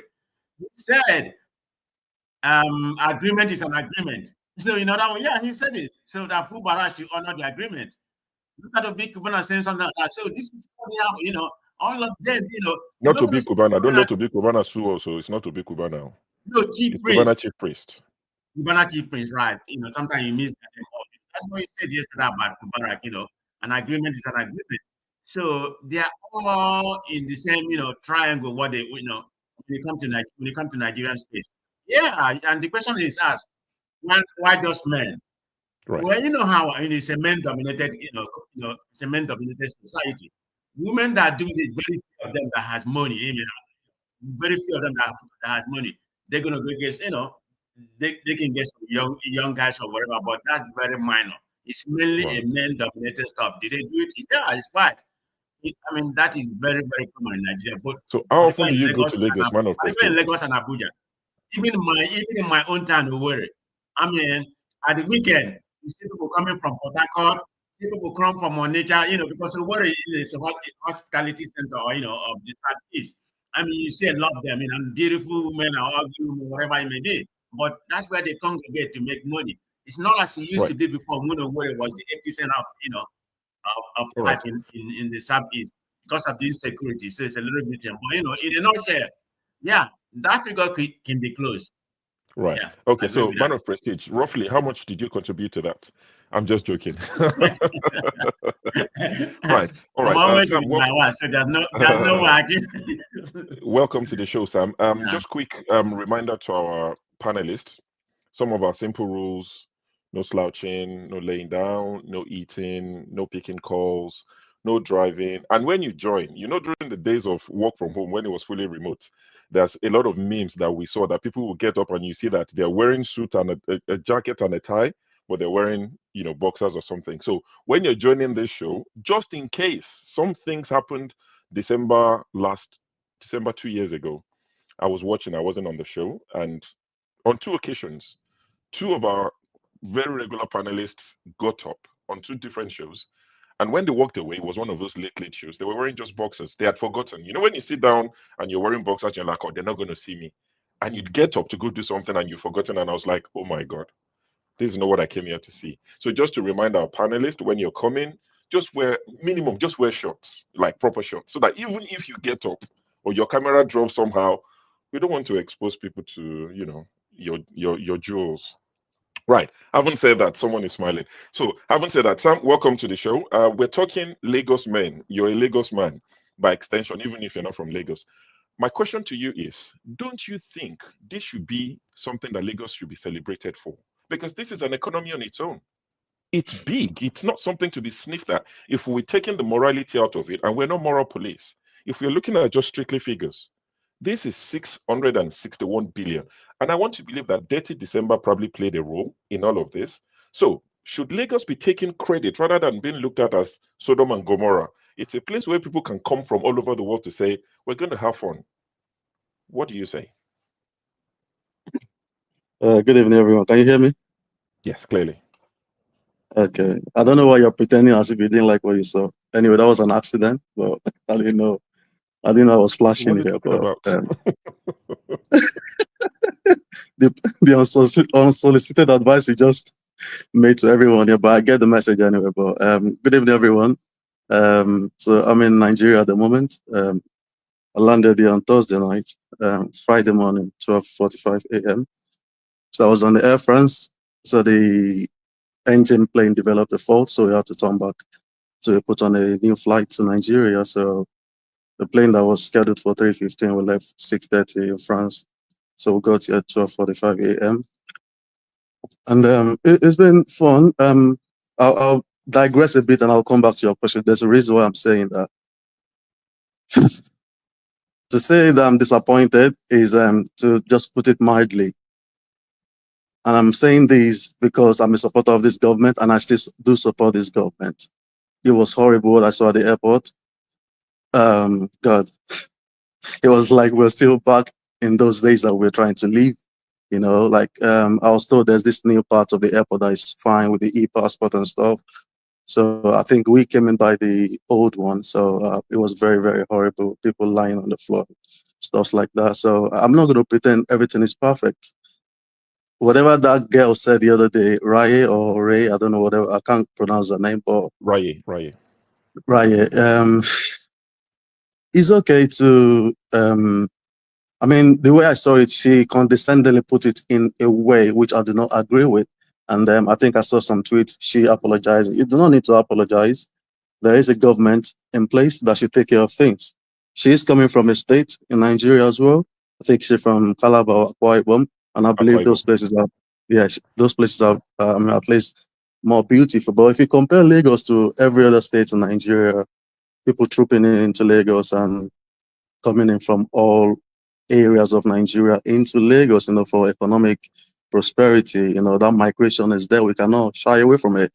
Like it's like the boat is sinking, and there's no way we can offload everyone to go back to their state. This Nigeria is for us all. Everybody's allowed to live anywhere. But to say it's smelling, I wouldn't say it that way. Yeah, things are not right. I've just moved around now. I'm in GRA Ikeja. I moved around Remy Fanikayode, Sowemimo Street, Oba Akeola House, down to Ikeja, under bridge this morning to register a SIM under the bridge, and we got I got discussions with the locals around there. I was almost beaten up this morning. I'm not going to lie to you. People are really, really angry. I'm not lying to you. What did you do? No. I mean, it's just politics, like I just wanted to feel people's pulse and stuff. Okay. People are really, really angry. I'm not going to lie. I tried to convince people as much as I could, but I've lived in Lagos all my years, before coming to UK 2010. And so I knew how Lagos was, and I've seen improvement. I've seen movement, of course, something similar to a DLR in Lagos running up and down now. That's improvement, If every other state in Nigeria can tap into what's happening in Lagos, I know not all states are very financially buoyant like that, but if they can do 30% of what Lagos is putting in, all this economic migration from all their states, from the east, from the south, from everywhere, into everybody pouring into Lagos like they're emptying themselves into it. Say Lagos is overwhelmed. I'm not lying to you. It's overwhelmed. It is. I saw people's faces. People are struggling, angry. Things are very expensive. I went to buy bottles of water because the ones in the hotel are so expensive. So it doesn't make sense. I prefer giving people that money than wasting that money in the hotel. Yeah, but I eat in the hotel anyway because I don't want to have them some cholera before going back in 2 weeks. The bottle of water, 6 pieces, 2,200 naira. You cannot take, there's no Okada anywhere around here anymore. So at least there's some semblance of sanity. Things are working in a way. Our people are so indisciplined, but it's going to take time for us to start adjusting. If we're going to handle our people the same way we've been handled abroad, yeah, it's going to be very difficult for our people to survive it. Most people that wants to migrate from Nigeria abroad, like, can you actually stand what the law says over there? Can you withstand it? I mean, you have to be submissive in a way, unlike Nigeria where anything goes. I see Chinese around here in my neighborhood, Indians around, so it's very secured where I am. But that's not the case elsewhere. I know things are difficult. There are some smelly places even outside of this place. When I go out there somewhere in Ikeja, and I'll be traveling to Ijebu tomorrow to see my dad in Ogun State, so I'll see some more things. And that Ironwa side towards about Ogunbanjo, that area, that's where I'm from. So I'll be visiting my dad tomorrow there. And it's been long, like 20 years I've been to Ijebu this side. So what that girl said, in a way, she's right in her own way. This Gen Z, they are very outspoken. They'll say their mind, but I'm not going to lie to you. I still support the president. Wherever we are at the moment, it's not his fault. He's trying to help us. I mean, people see reasons why the president is trying to rescue the nation, but they actually want. They want beat you? What? Well, was that why people wanted to beat you when they said? Yeah. It was just like a garden of 10 people of all sorts. Like, they're not all Yorubas, but there's some Igbos as well. So I understand everybody's frustration. Things are very expensive. I'm not going to lie. Things are very expensive, but see, we have to go through it. That's just it. We, this generation, have to suffer for the ones coming behind us. And I hope our government will be sincere all through to take us through these trying times, because it's very, very bad. I'm not going to lie. And I'll say lastly, before I'm going long-winded now, for Tinubu to win the next election in Lagos, he has to rig it. I'm not going to lie. People are cursing him out, but still, I'm still supporting him because he's doing the right thing. If all the government previously had not kicked the can down the road, we may not be where we are today. So it's sad, but that's our reality. Okay. Thank you. Thank you for that. It's good to hear from you. At least Thank you, Sam, for being very honest. Okay, I mean, regardless of we see you on the chat and everything, but yeah, we thank you for being very honest. Thank you. Thank you, Sam. Can I also contribute? Just give me 1 second, please. So thank you, Sam. It's good that you're in Lagos and you feel the pulse of the people. Maybe the way we say it, like Raye, maybe we overstate it, maybe we exaggerate, maybe we embellish. You can use whatever word, but it's because we're in touch with people back home. And honestly, you hear the pain of people. There are people that you went to school with. I went to school with some boys that 10 years ago, it wasn't perfect, but they would never ask me for money for anything. We would talk. I could call them. Now, when I see their phone calls, I'm like, oh, what do I say to them? Boys that never used to ask you for money are now asking. Do you understand? So those are some of the things we saw, and we're like, maybe end goal maybe would work, but for today, Sam, I'm glad that you saw it yourself, and I'm very happy, like everyone have said, or like man of president have said, I'm happy that at least you laid it bare the way it is, and you still support the president, which you have a right to. We can't force people to support whoever, so you have the right to support him. After 8 years, if he wins 2027, it'll be good, to hear what you would say based on where things are at the time.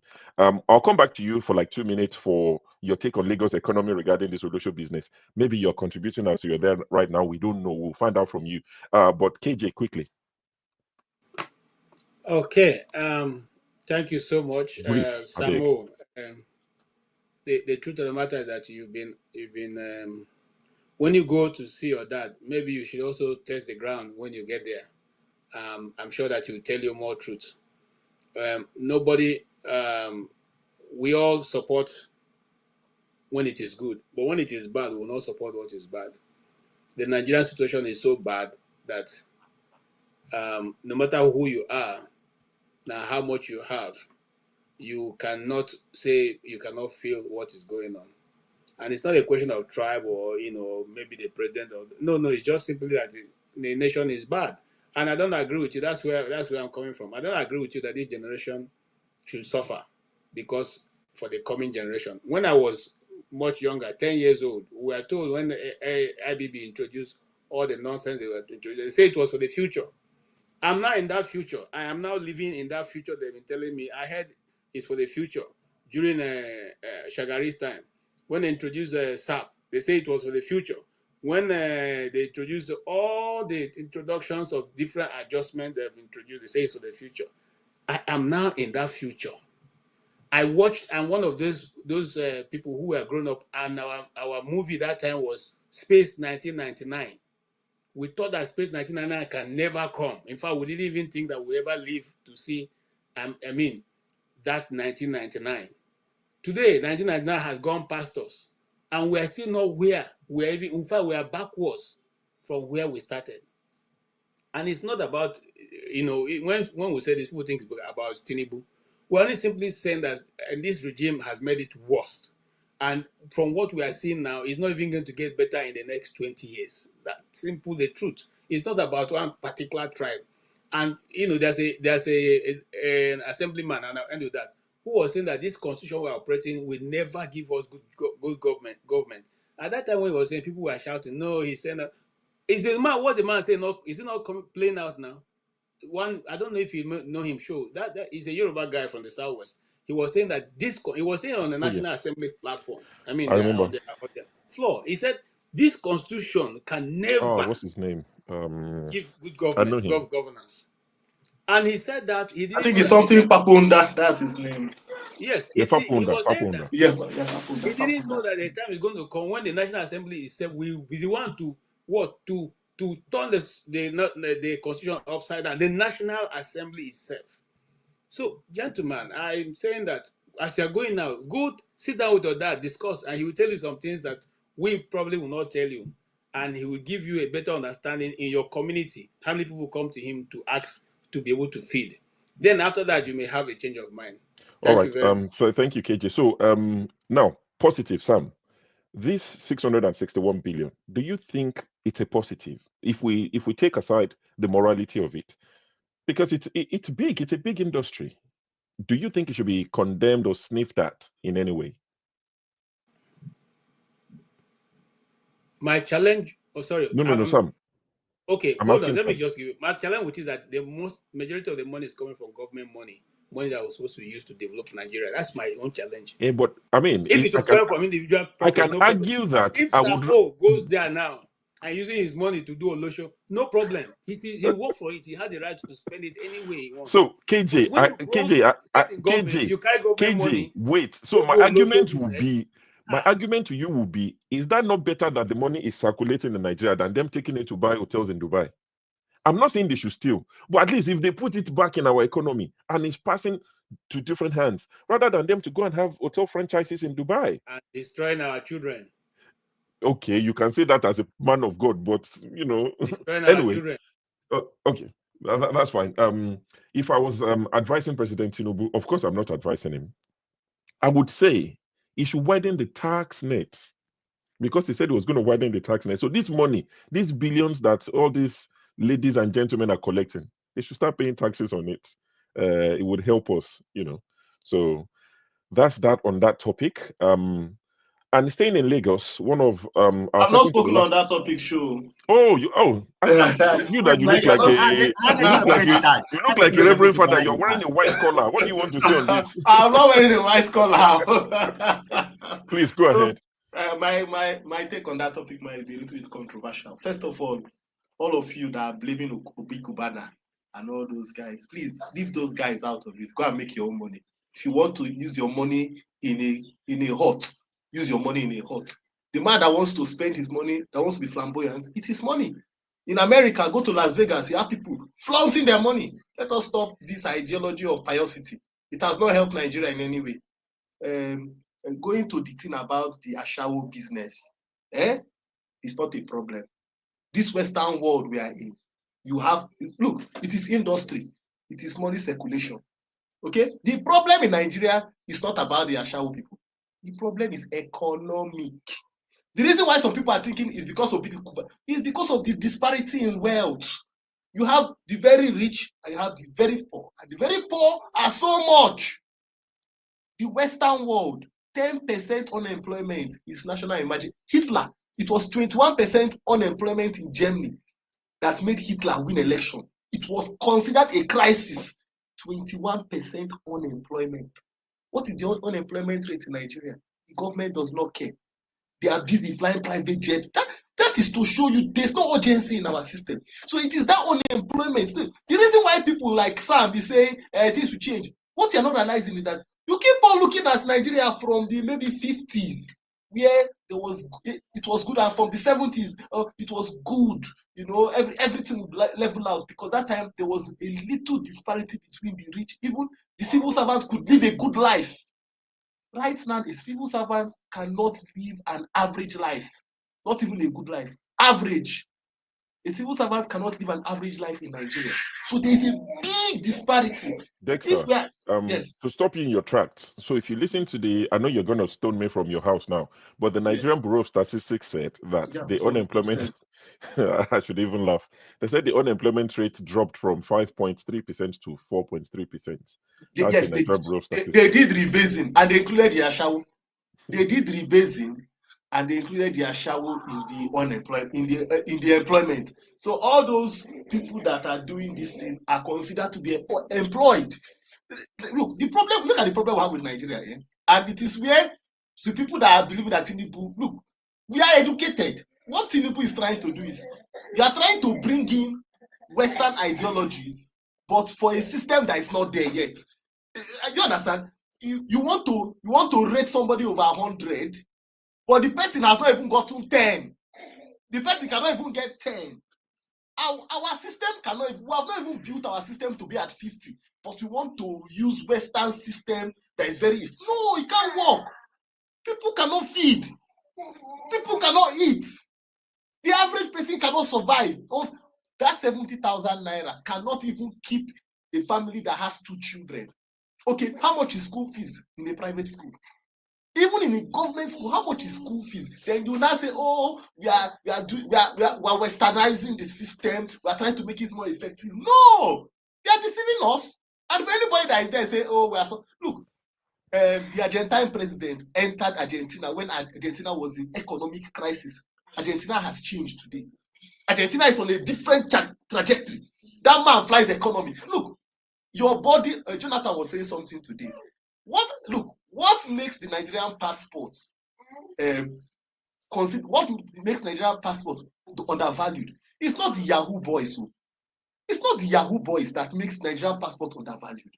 It is your judiciary, your politicians, and your executives. For every wrong decision they make, the foreign countries look at that decision and devalue your passport. For every wrong, look, there are criminals in America, criminals everywhere. But for every wrong decision that these our executives make, the passport is considered useless. Right. All right.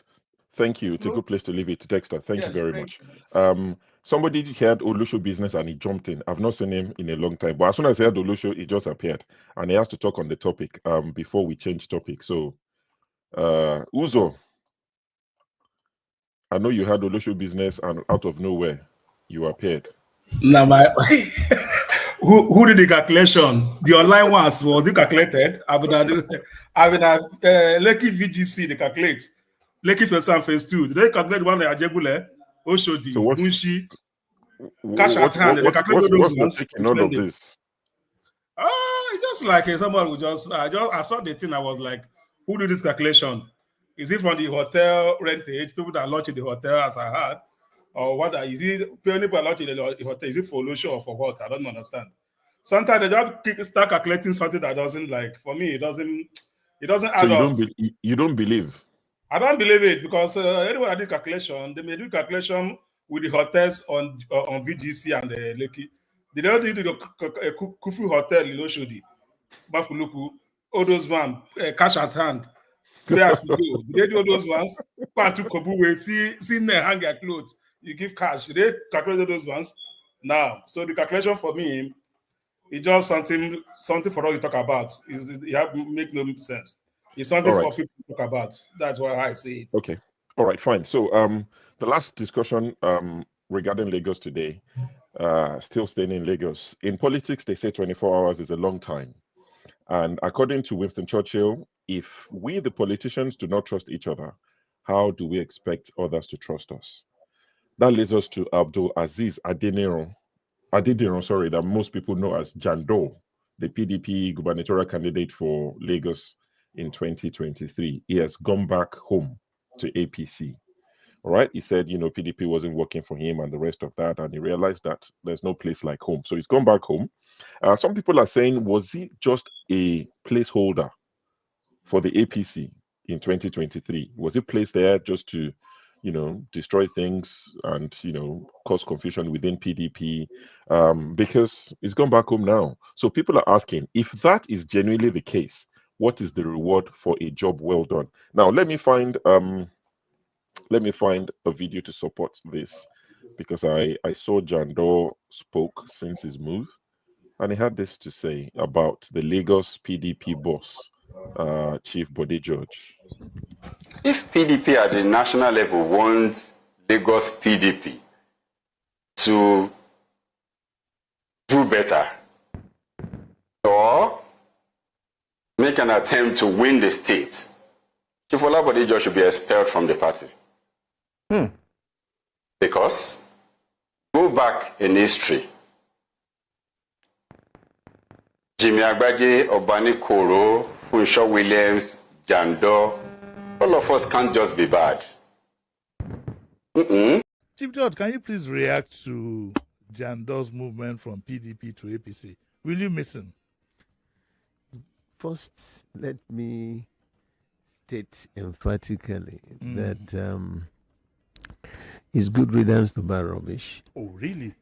Secondly, he's too junior to me to react on him. My first two children are far much older than him, more educated than him. Is reaction in politics determined by age of your opponent? It's not. You seem so upset about him, though. He is in perpetual audacious mendacity. Perpetual audacious mendacity. That is what Chief Bode George had to say about Jandor going back to the APC. So, Uzo, I'm going to start this with you. Okay. Do you think Jandor, if you're familiar with Lagos politics, do you think he was placed in APC as a mole just to cause wahala?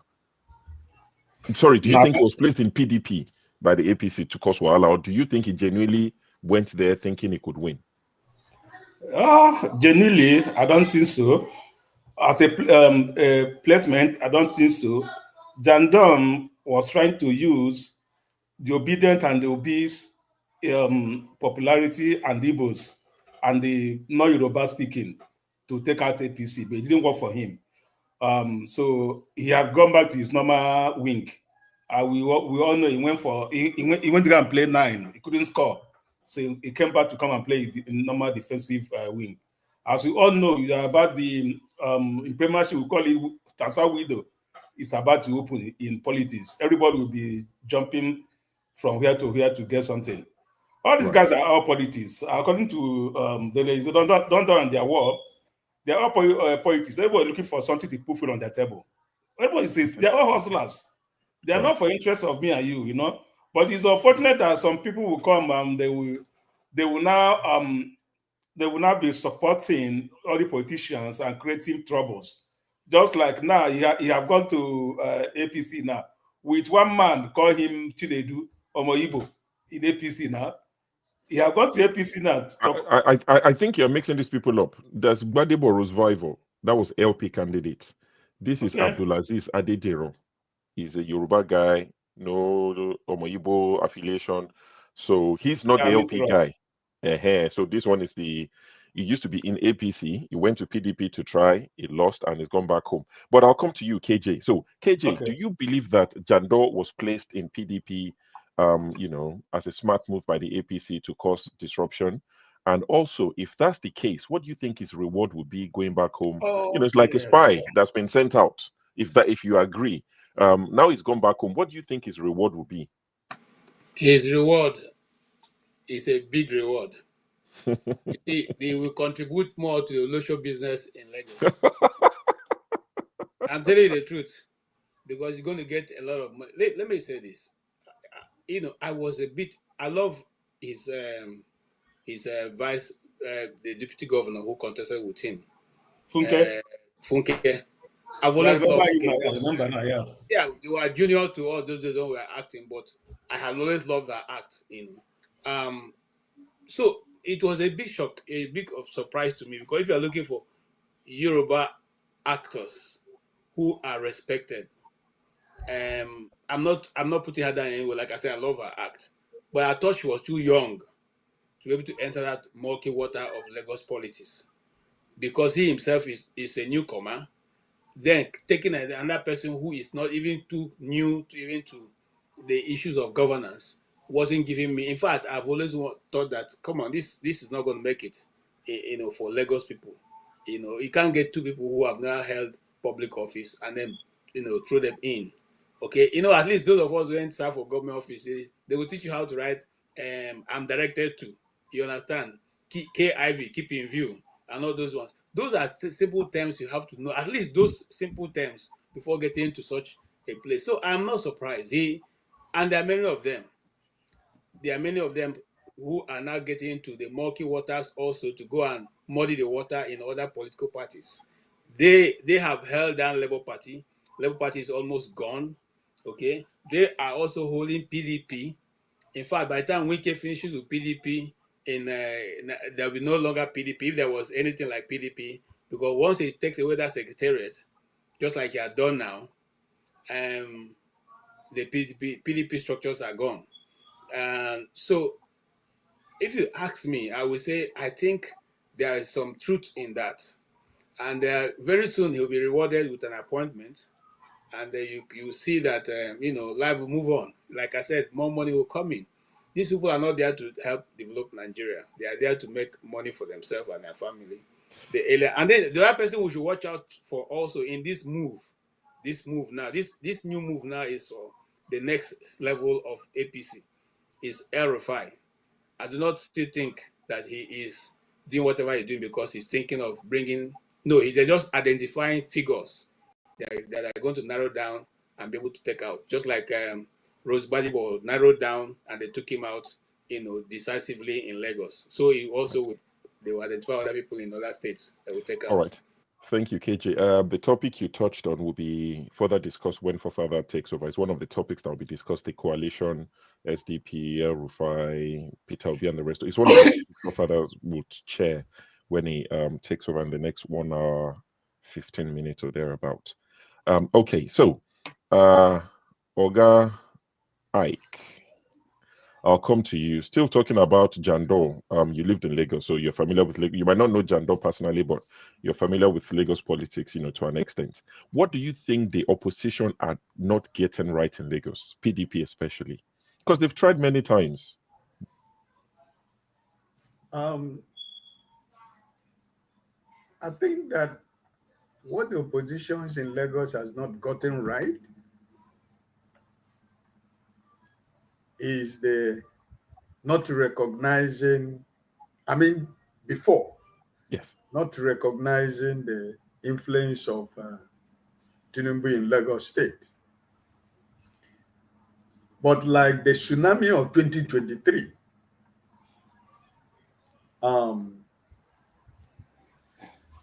Jandor lost the election because of greed.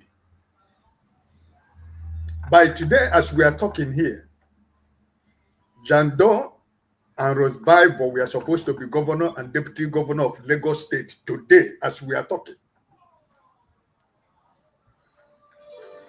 Because he agreed, after all said and done, in the meeting with Bode George and the rest, Bode George told him he got to take Bible as your deputy. Based on what they said, he agreed. And he turned around and took Funke Akindele, right? So he's like I see, he mentioned some names in Lagos State that all of them cannot be wrong, right? But he's trying to use those names to defend himself. So for him to go back to APC,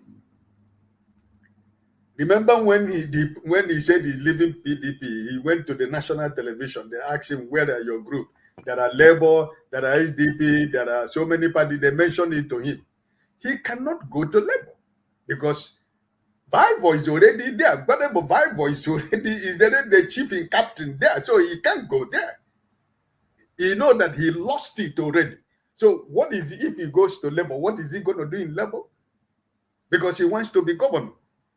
That's the ambition he has. For example, what is painting in the public, what he wants to be, the governor of Lagos State. But now that he has gone back to APC, are we not saying that APC is going to give him the governorship candidate of APC after Sowolu? No. So the politics is there because Obasa and his group and there are so many groups, the president's son also. So, like KJ said, first of all, they will just ask him, how much did you spend in your campaign? They dump it in his account, listen, and double it by 3 or 2. Cool him off. But if there was a kind of agreement, probably. Okay, Jando, okay, you go to the Senate, represent one of the senatorial zone in 2027, whatever when, right? So personally, I think that he has gone back to, as he said, he's going back home. But I tell you that it is the same, same. You know, he's finished his job and he's gone back home. So that is what it is. So he can't go to Labour, no matter how dead the Labour is dead in right. Lagos. Like my brother Sam, sorry, 1 second. Like my brother Sam said, I'm happy that my brother Sam is speaking the honest truth, you know, because we remember years back. So Lagos State, not because Sam said, Lagos State, APC will find it difficult to win Lagos State in 2027 or whatever when it's going to be. They're going to find it, unless they rig Lagos State. They cannot win Lagos. That's pure and simple. Thank you. Thank you, Oga Ike. Now, man of prestige. Same question. PDP or the opposition in Lagos, what are they not doing right? Because, like it or like it, APC have something that is working for them. They keep winning, regardless of the suffering and whatever we say, and it smells, and it's this, and it's that. APC have been winning. So, what exactly have the opposition gotten wrong thus far, and what can they do to change that?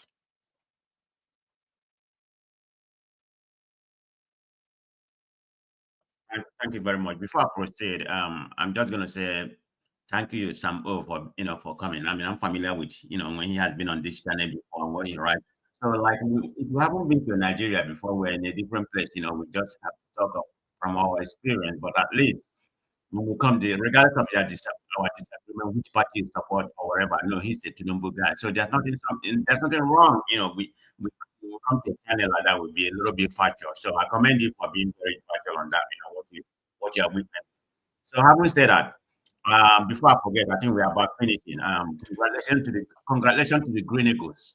I was happy of them winning 2-0. So right now we're in 4th place. Super Eagle, not Green Eagles. And the game they played yesterday was the best I've seen them in a while. The tactics was very commendable. 4 points behind, most of our game, then go from there.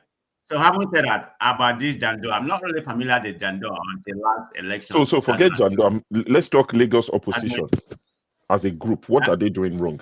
I said, let's leave Jando out for a second. What is the opposition in Lagos getting wrong? Why have they been unable to break the stronghold of APC? I don't think it's a matter of what they are doing wrong. It's about what is Tinubu doing right. Because Tinubu has pretty much controlled Lagos State. I mean, he's that kind of person. Tinubu is not a leader. Tinubu is about power and control. So we go to, okay, let's talk about Buhari. Buhari power, and Buhari won power and love power, but Tinubu is different. Tinubu won both and control. So he has been able to put Lagos in his pocket.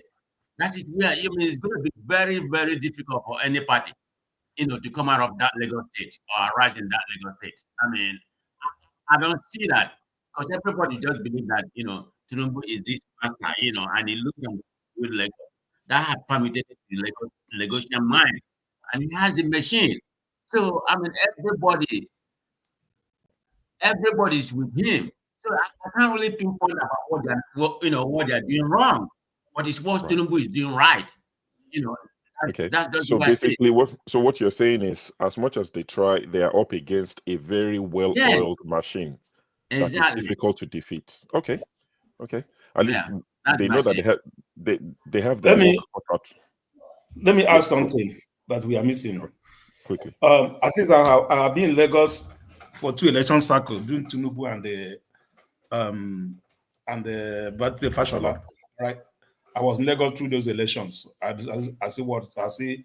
Until always play himself the same system always play himself every election cycle in Lagos State. So to stop that, it's not PDP have done all PDP have one of their best guys that contested the election against Babatunde Fashola, even against Tinubu, who was the first AD when he was an AD. Tinubu did very good when he was an AD. He was an AD after the military regime. He did very good. So he left a mark, though, and he wanted a continuity. Yeah, we all know that. But what breaks the camel back in Lagos is I would say the like the divisions, like Alomosho, Oshodi, this, that. So they know where the bunk votes are coming from. All right. So without know where the bunk vote are coming from, where non-Yoruba speaking people lives, they always use the cause confusion there, put divide and rule there. So the result coming from those bunk votes will not be counted. Almost 5% is not be counted. So they'll be using this thing right from time or the last election, all right, that White Obi won that election because Alumosha and other people have to vote Obi, all right? But the going to Festa, Kojo Alaba, Agbara, all those areas, all right, they don't vote any other party, say PDP. But Okay. in other, All so right. that's how I see it. The same All thing right. have been playing. So Traba, this thing, they're using more of Traba politics Okay. in Lagos State. Daddy, Yeah. can you open this? Sure, No sure. I have problem. a question. So Yes, quickly. can I eat nut? Why? I'll put you backstage briefly. Don't worry, I won't take you out completely. I'll just put you backstage. And once I can see you while you're backstage, and once you're done, I'll bring you back up. We're gonna take a break anyway. We'll take in a break now. So you can do that. Don't worry, we'll be back shortly. So Sam O, your video is gone. I don't know if you're still there. Can you hear me, Sam? Okay. So Sam, I think probably because of Hello, the can you hear Nigeria. me? Okay, yeah, good. Yeah, so I was just going to ask you the last question on this Lagos discussion, Jando moving back to APC and all of that. So the question is, the Lagos model of succession, the way governors are elected, selected, whatever you want to call it, does it deserve more credit than we give it? Because it seems to be working for those who have designed the structure. You hardly hear anybody go to court. Once they decide this is the person, they go there, they win. So, do you think the structure deserves more credit than people give it? Or do you think it's a structure that needs to go? It's a two-way thing. Firstly, I don't think it's a structure that needs to go. If something is working, why should you dispense away with it? They just took up the light now and then they just brought it back again now. So Lagos State has, like I said earlier in my when I made my first statement, Mhm. there's improvement, there's progress in Lagos. Yeah, I mean, I'm not deterred with what I see around, and things are definitely working out. Maybe not at a fast rate on a geometric progression like as we want. Maybe it's just going arithmetically, but we're going to get there. And I think why it is working is because there's been a seamless mode of transfer of baiting from one person passing the torch to the other. Like it's been seamless, See what happened at the Lagos House of Assembly the other day, and how Bola Tinubu called them to Abuja, and then the resolve the stuffs there. I wasn't really happy about it, but he's their leader in Lagos. He doesn't want chaos in his state. He's the president. He would be so embarrassed if Lagos was upside down as a president. So you have to speak to them, and they have to comply. Most of them are really angry. They're not happy with it, but it is what it is. It is working for Lagos, and it's difficult in some other states. And I think Tinubu, as the godfather, as it were, has really been in the game for a long time. He speaks and others follow, and they actually carry out what he wants. Because if you see how Ambode was eased out, then that's what you expect of Wike to do to Fubara, like wait for him for the next 4 years. I do not really agree with all the things, everything that Fubara did. See, you don't dine with the devil and get halfway and start crying. You know you're dealing with the devil, for God's sake. Wike is not a joke.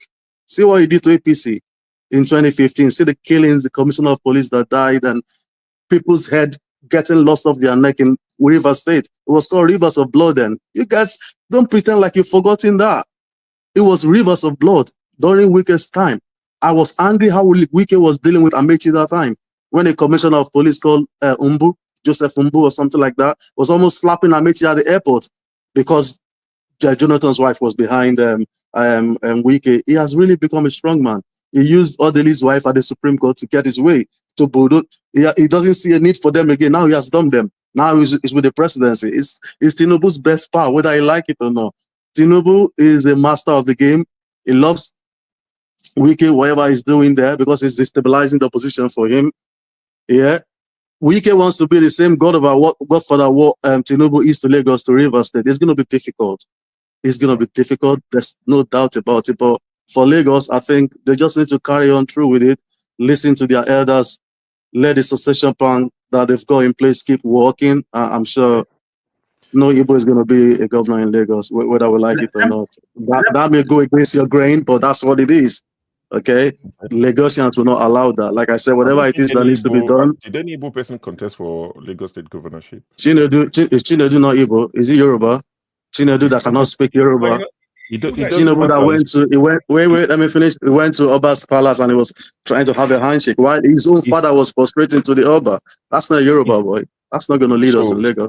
Wait. So the fact that he doesn't speak Yoruba, so you're telling me that Tinubu's grandchildren cannot govern Lagos? They are quarter Lebanese. They are quarter Lebanese, quarter something and something. So you're saying that Tinubu's grandchildren can never govern Lagos? Tinubu is not going to be. Tinubu is not going to be there forever.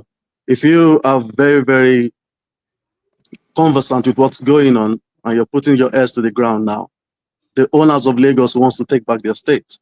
They really want to do so. Tinubu is not going to be there forever. All those. Wait, let me finish. I wasn't interrupting you. Please let me finish now.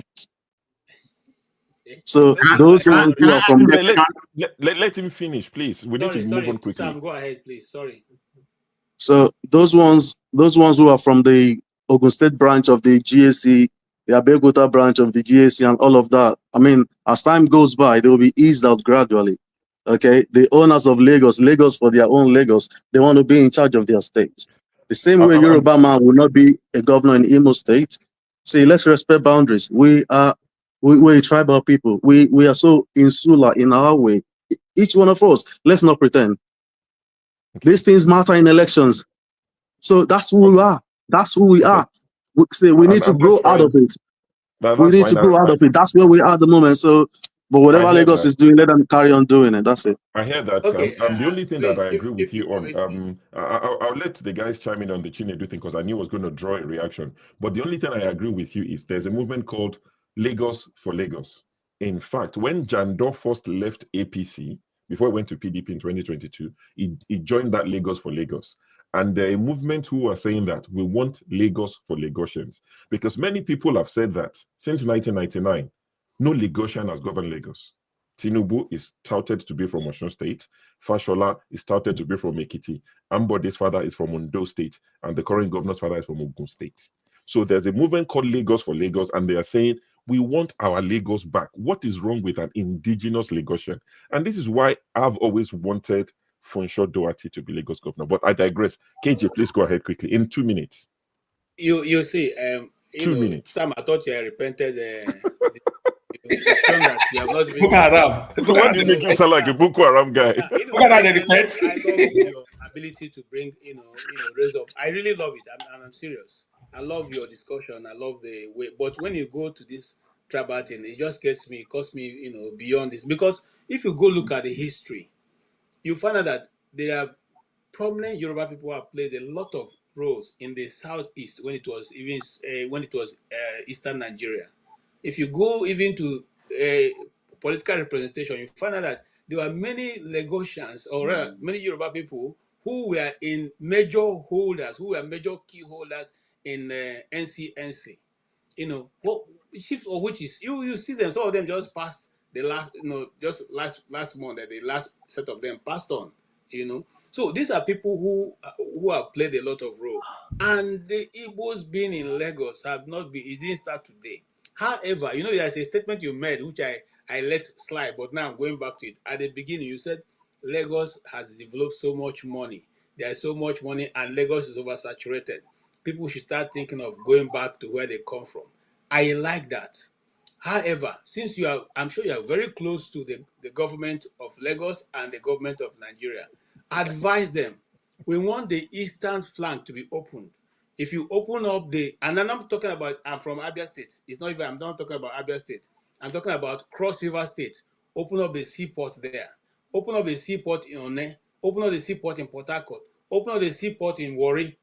If you see, if the population of Lagos don't drop in 1 year, remove my name from whatever you call a human being.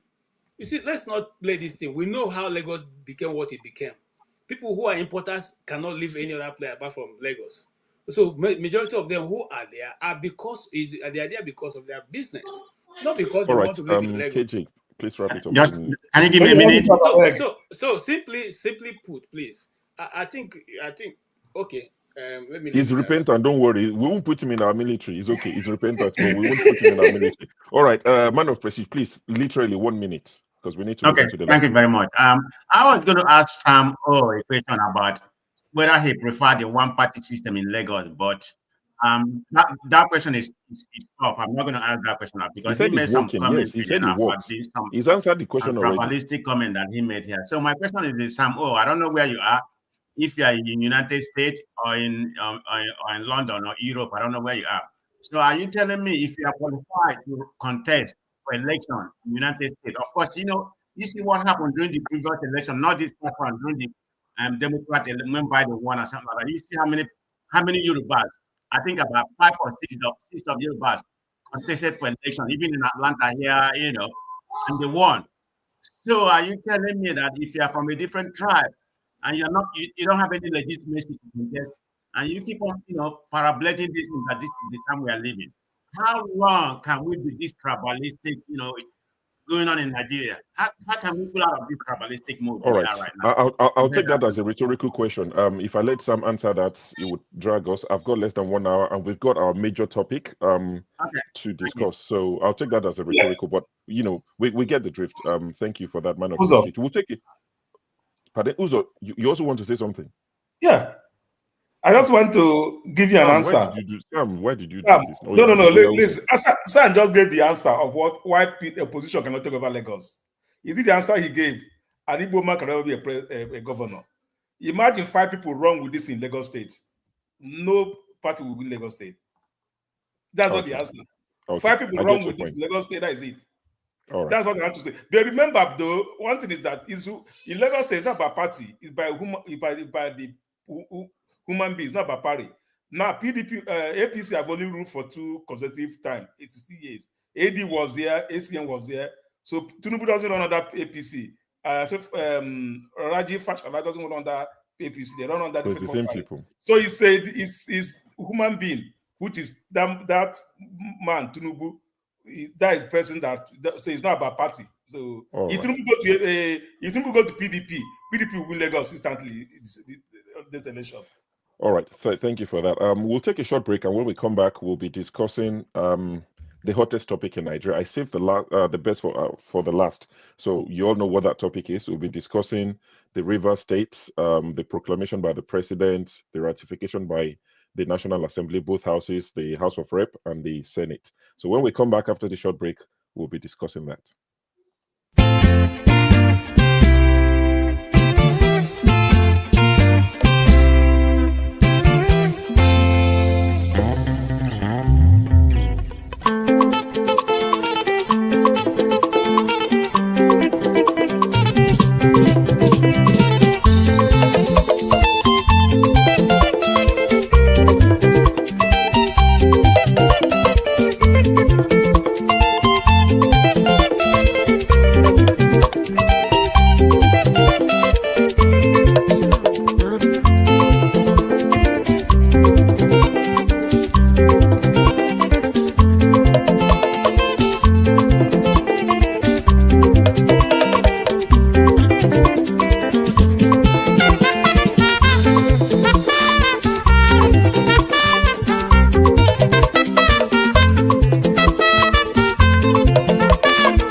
They go there, they win. So do you think the structure deserves more credit than people give it? Or do you think it's a structure that needs to go? I think right. All right. Welcome back, everyone. This would be the last topic of this session. Like I said, forefathers will be taking over in the next 50 minutes, and it will be running a live broadcast where we'll carry on with the conversations, so many other interesting topics. And like I said, Dr. Damages will be back tomorrow. He will be interviewing the presidential candidate of the SDP, 2023 presidential candidate of the SDP. That's the Social Democratic Party. That's Prince Adewale Adebayo. He'll be discussing, the defection to SDP, how SDP has become the bride, and his take. Is he going to be running? Is he going to be stepping aside for the bigger boys and things like that? So please keep a date with Dr. Damage tomorrow on 90 Minutes Africa. But now let's talk about the big elephant in the room, right? President Tinubu on Wednesday, 19th of March, declared the state of emergency in Rivers State, drawing such powers from Section 305 of the Nigerian Constitution, which empowers him to do so. But this has to be ratified either before or after by the National Assembly. Curiously, the president did not wait for the ratification before swearing in the new sole administrator, that's Ette Ibok Ibas, after he suspended Governor Sim Fubara, his deputy Ngozi Odu, and the assembly for 6 months. Though the National Assembly quickly ratified it before the deadline, did President Tinubu commit an impeachable offense by violating the Constitution? Let's take a look at some videos, and I'd like to hear your views when we come back. About it, even when you have spent your 8 years in office, that you continue to pretend to say who becomes who, whatever, in Rivers State. Somebody say me. It may happen in Lagos State, but it will not happen in Rivers. We are quite different. It will not happen here. As a governor, I will come and go. I can't stop it.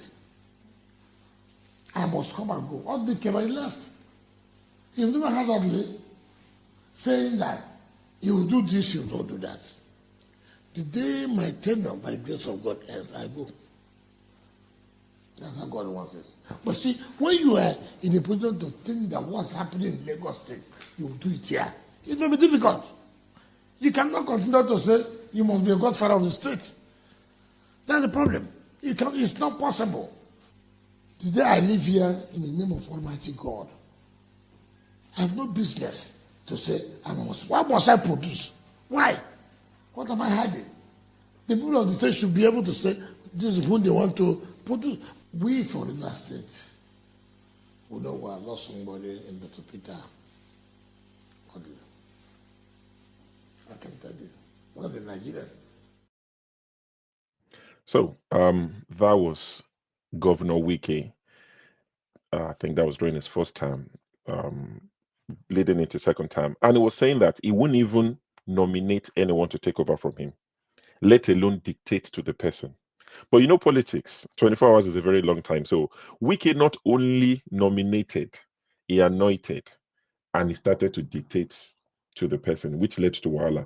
This is something else that Wike said.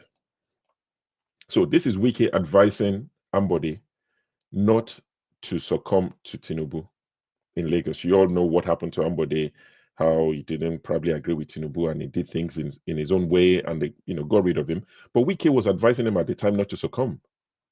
So that was Governor Wike. Now, after Wike anointed a successor in Rivers State, he now said this on his way out. Successors turn against their predecessors in politics. Yes, yeah. Would you be worried if that happens to you? Why? Is he serving me? Was he born to serve me? He was born to serve the state. The problem we have, or leaders have, is that look, you succeeded in supporting the person to be in office, right? What you did, is it for him to fail or to succeed? You want you to come into your house to be taking orders? You want your wife to go into time, do this is what I want to do, not what. No. You see, once you have left office, you give yourself that respect. I say, I have done my own. If he wants my advice, it's okay. If he doesn't want my advice, it's okay. But for me to begin from day to day, telling him he must do this, he must do that, that is not acceptable.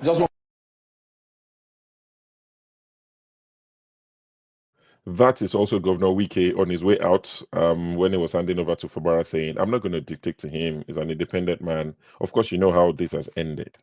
So since all of this has happened, you know what's happened, River State, the issues, the defecting lawmakers. And also, I wouldn't bore you with all of those videos. I even have the video of where the president declared and said, I'm suspending Fubara. But we've all seen that, so I'm not going to bore you. I'm going to play a short video of a Labour Party lawmaker who stood up and was brave. Who is raising the point of order? Yes, Honorable. The Honorable Speaker, my distinguished colleagues, my name is Honorable Obi Agocha. I represent the great people of Ipuano, whom I had not, whom I had South Federal Constituency. Mr. Speaker, since the President's letter concerns proclamation, Mr. Speaker, the constitutional procedures that must be followed as enshrined in Section 305, subsection 6B, that says for us to consider this President's request that this House must have two-thirds of members present. Mr. Speaker, may I please ask... We already have our attendance registers, Honorable colleague, and we will rely on that to ensure. Mr. Speaker, this is a constitutional... Yes, Can we do a head count, Mr. Speaker? That to is ascertain that we have a quorum. Yes. To ascertain that we have... Yes, yes. Our attendance register will guide us accordingly, Honorable. Please. Sir? Our attendance registers will guide us accordingly. Members are still signing, and at the end of the day, we'll take attendance. Mr. Speaker, can that be made available now for the members to know whether we have formed a quorum? Whether we have formed a quorum, Mr. Speaker, as enshrined in the Constitution, Mr. Speaker, so that our deliberations are not going to be deliberations based on illegality. It is noted, Honorable. Please, you can sit down. Sit down, please. Your point of order is noted. So you can see how Honorable Obi Agocha was shut down at the House of Rep.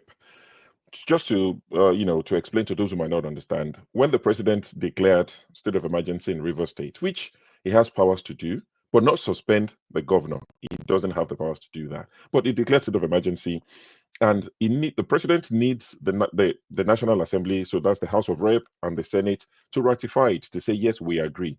And to do that, our law states that you need 2/3 in the House of Rep and in the Senate. So in the House of Rep, I think we have 360 members. And out of 360 members, they will have needed 240 people to agree. In that hall that you saw, I don't think there was 240 people in there. And that's why the Honorable was saying, can we do a head count to make sure that we have enough numbers to say we are going to ratify what if we vote to support the president, then we vote to support the president. But can we do a head count? And the speaker, Tajuddin Abbas, the number 5 citizen in Nigeria, was saying our signing book is enough. We'll use our signing book to count how many people were here today. At the Senate, out of 109, they will have needed 72, which will have been 2/3 majority. But what they decided to do was to use something called the voice vote, where they would say, those in support say aye, those against say nay, and they will drop the gavel. Now, the last 2 videos I will play today, very brief, both of them maybe like 20 seconds. The reason why a lot of people did not want the voice vote is because we've had things like this happen in our Senate. Please turn down your volume a little bit because these videos are quite loud. So just in case, I'll give you like 10 seconds. The videos are very loud. If you don't mind, I'll play them. There was no way I could reduce the volume. But people like Honorable Obi Agocha and people like myself and a lot of Nigerians were skeptical of the voice votes because Akpabio has done this before. Please watch. Those in support say aye. Those against say nay. The ayes have it. Those in support of prayer to say aye. Those against say nay. Nay. The ayes have it. For the Senate to. So, that's not doctored. That's not been contested. You said those in support say aye. You had a few people say aye. Those against say nay. The nays were louder, but he said the ayes have it. So that is the sort of vote they used to decide if they were going to ratify the president's proclamation. Now, that particular vote, it was unanimous. But you can understand people's worry to say, don't use it. And also, Nigerians were demanding, can we have electronic vote so that we would know what lawmaker voted for it? But when you just say aye, say nay, you couldn't tell who was saying aye, who was saying nay. But I'll bring the question to the studio because I could talk about this all day. First thing I want to ask, KJ, has anyone seen Fubara? Does anyone know where Fubara is? Okay, thank you. That's a quick one. Fubara is still in the government house in River State. But let me go straight to what you said because I'm a bit. Listen, the Constitution made it clear on how the procedure should be. Here, the other things you do, nay and a. But when it comes to serious matters concerning an alteration of the governance of the nation, it's clearly stated that it is by what? It is by count vote. In other words, you don't say aye and nay. Everybody registers is this thing officially. You write in officially. You can either do that in 2 ways. You do it by signing in your name or by that electronic voting, which they also have there in there. This thing when you press it, it registers your name. So we know that if history is to be recalled tomorrow, those who voted for or against is recorded. That's the official procedure, which they totally bastardized, okay, to their own aggrandizement. And that's why I keep asking for Nigeria. And I've said in this panel, any Nigerian who can find people who want to go to court, because we shouldn't continuously to talk. Let's also begin to back actions.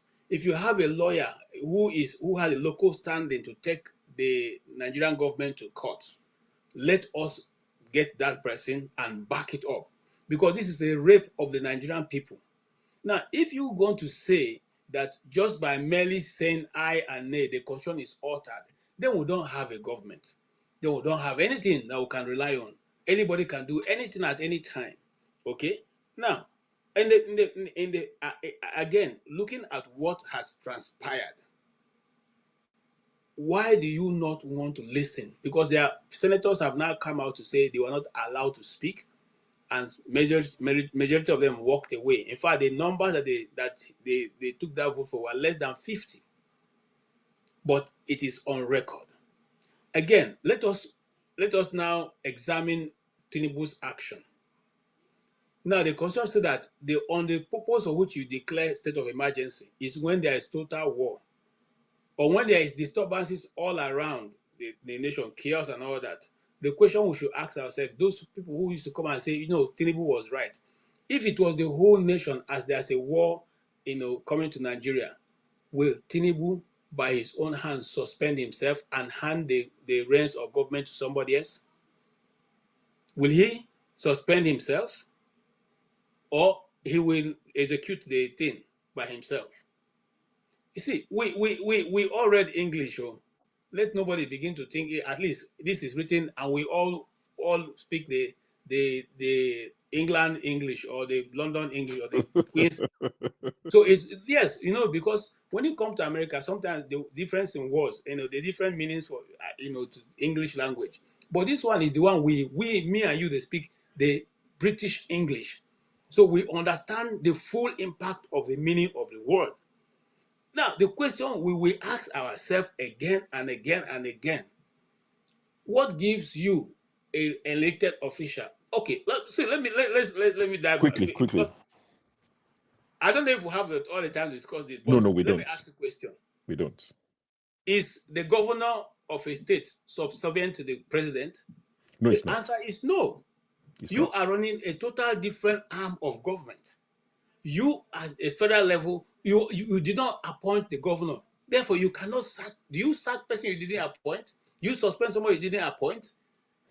The Right. people of Rivers State voted for this man, even though we know, yes. And like I said this again, we're not saying this because it's Fubara. I'm not for Fubara. I mean, all of them know what they did in Rivers State, and he got there. It's for the good governance of Nigeria. If we start going down this road, nobody knows where it's going to end, because one day the man will get up and suspend the other governors and put his own cronies there. The Supreme Court ruled, and I'm going to end with this. The Supreme Court ruled that you should not release the money because FUBRA doesn't have a state assembly. Now you appoint an administrator, and within one day you have released all the money to him. Who is going to be his legislators? Who is going to checkmate him? Who's going to be reporting to? Who will now do the budget, and where will he present the budget? You see, these are the contradictions that we don't seem to have any answer, and nobody, instead of the National Assembly to do what they're supposed to do, they are looking, because they have given them money, they are doing whatever they're doing. It's such a shame. But I'll leave it at that because, All like I right. said, we don't Yeah. have time. Thank you, KJ. Man of prestige. So the question I have for you is, and I would like you to, as much as possible, to stick to the question, is what is the end game for President Tinubu or APC by extension? Could Osun State be next? Because there's a lot of stuff going on in Osun State with their local government issue, and could it be that we're going to start seeing a trend where Osun State, because the Osun State governor is declared state of emergency, or sorry, curfew, I think it was curfew that they extended by another 24 hours, because they're now having, clashes in Osun State and all of this. If that was to escalate now, you remember Osun State is a PDP state, and the previous governor is rumored to be President Tinubu's cousin, Oyetola, or cousin or nephew, I'm not too sure, but they're related in some ways, and he's still looking to contest. So, do you think Osun State could be next? What is the end game for APC? Okay, thank you very much.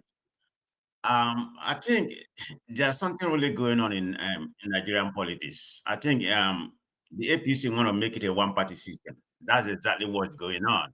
I think somebody from Afenifere said this morning that they should declare Osun State, emergency. That's what he said. Remember the guy that was kidnapped, that stays 10 days in the captivity? Yeah, Afenifere youth leader. He's asking for declaration of emergency. And if you really look at it, people are missing exactly what's happening in Nigerian politics right now, because this is something going on. It's between Tinubu, Wike versus Fubara. So Tinubu and Wike are the same. Okay, let's just tell you what it is. Tinubu is working for Wike, is working for Tinubu. So it's between two of them against Fubara. It's nothing but power betrayal, and we need to learn from what's going on. From what I read in the early 1960s, that was the genesis of the first group. Forget about all those nonsense about Igbo people, all those young guys. That is the genesis. You all know what happened, in the Southwest. So this is exactly what's happening in this. This one thing about this Tinubu, like I said, Tinubu is not a leader. Okay, it's not a leader. What is he? Tinubu is about power and control, and there's a difference between Tinubu and Buhari. Buhari want power, Buhari love power and want power. Tinubu love power and want power. But the third part of that category is Tinubu like control. That is exactly what's going on. We want favor. It's all about 2027 election. Is there any leader that does not like control? Yeah, but this is detrimental of the country. That's you have a control in your own family or something. So not at the detriment of the whole democracy. Country. Have it in your finger. This is the that I have an issue when it comes to Tinubu. Okay, he's Right. not a leader by any means. People should forget about what's really going on in River State. Like I said, it's between Tinubu and Fubara. I mean Tinubu and Wike versus Fubara. That's exactly what's going on. I mean, they want to destroy that country. And I'm gonna give you something about this this emergency act that he just declared. This is what Tinubu said. I think I have the quote somewhere. This is what Tinubu said in 2013. About the declaration of when this thing, Jonathan declared the emergency. But we know that Obasanjo did it. But Obasanjo was just coming from doing the military era. I mean, I love Obasanjo, but what he did was wrong. He did it like this. If you look at that declaration of act, I think it was first 2061. Yeah. Then they made that one obsolete. A new one was created in 2018. If you really read everything in fine print, there's no place it said you have to remove the governor. You have to institute an administrator. But the president has the right to declare an emergency, for security reasons and some other, preference in between. It doesn't give the president the right. I'm not a lawyer, but I have listened to lawyers, even people that are, even people that supported Tinubu. They have come and said it that Tinubu has overreached. That guy needs to be impeached. Of course, you can impeach him because pretty much, everybody there is like stick of pants, whether they're APC or not. So there's no way you're going to impeach him. This is Jonathan. Jonathan is the person that did it close to being right, when he did it in 2013. And this is exactly what Tinubu said. Let me read this for you. This is how hypocritical Tinubu did. This is what he said. He said, let me see, I think I have it. Tinubu said in May 2013, Jonathan's imposition of emergency rule in 3 states is dangerous. It's a trend at the heart of government, and deliberate plot to suppress the constitution. This is exactly what he said against Jonathan. He just did the right in emergency, but this guy has meant to the extreme end right now. Institute everything. And one more thing about it, even at all, according to the declaration, when you declared it, you have to take it to the, you have to take it to the House of Assembly and, and the Senate for them to ratify before you can do anything. But he already meant and instituted this guy, the administrator already, a day before they even tried to pass it. I mean, we know what happened in the House of Assembly, how they pass everything. So that's not even a dispute. So, rubber stamp, as they call it. I don't want to waste time. I don't know where we're going to go. Okay, but anyway, I thank everybody. I'm gone. Yep, no problem at all. Thank you. Thank you for your submission. So, Oga Ike. So the question I have for you is, Natasha has been suspended. Yep, Senator Natasha Akpoti is suspended. Governor Fubara is deputy, and the State House of Assembly suspended. It even looks like the Constitution of Nigeria was suspended so that they could pass this. Do you see a trend starting? Is this what we can look forward to? That anything that the APC juggernaut does not agree with, they just suspend and they carry on. Do you see a trend? I will start like this. Do you want Edo State? Yes, you get Edo State. I will give you Edo State. Do you want Anambra State? Yes, we want Anambra State, and you are going to get Anambra State. 1 second, let me stop you for a second. Adam, are we doing well? Very well. Are you sure? We are grateful. We are good to go. Thank you very much. That was Oshiomhole and the president. Adam, are we doing well? Do you want Oshu State? Yes, we want Oshu State. We are going to get Oshu State. It was Ondo. My pen. My pen on all these things is the Bible says that whatever a man sows is what he's going to reap. And those people who wishes an evil wind into somebody else, the same evil wind is going to consume you in the day that are appointed by the Lord. My shame is on the part of the governors of PDP and the members of PDP, from the National Executive Working Committee of PDP to the members in the National Assembly, to the governors of PDP, and to all the whole political juggernaut that we have in PDP, that ever since this thing is going on, there has not been a collective statement. Everybody is talking, everybody is just on their own, right? So, sure, I'm not going to say much on this because you know why? Like I just said, you remember 2023, Peter Obi said, you cannot enter through the window and say you want to clean the house. It's not possible. Can you go through the window and now you say you want to sweep the house? It's not possible. You see, nemesis is going to catch everybody. And I refer you back, last week we talked about, I remembered what politicians told about Zeke in 1983 after the election. They said that Zeke cost them, and that is why they are dying. They are begging Zeke to forgive them. Anybody, or you see this thing that is going on now, sure. We are not, they have said about everything about it already. But I want to thank my representative from Abia State and Senator Dixon from Bayelsa State. Other senators and the House of Representatives, we didn't see them. I saw a clip where Senator Ume was saying, no, I'm not part of the people who received $10,000. That's not what I wanted from you. Because what I wanted from all these oppositions was walk out of the House, walk out from the Senate, walk out of the House en masse, and let Ababio and his members do whatever they wanted to do. But I can only testify for Dixon and Agocha from representing Omahia constituency. So, what is going on in Nigeria? Everybody is going to test that sword.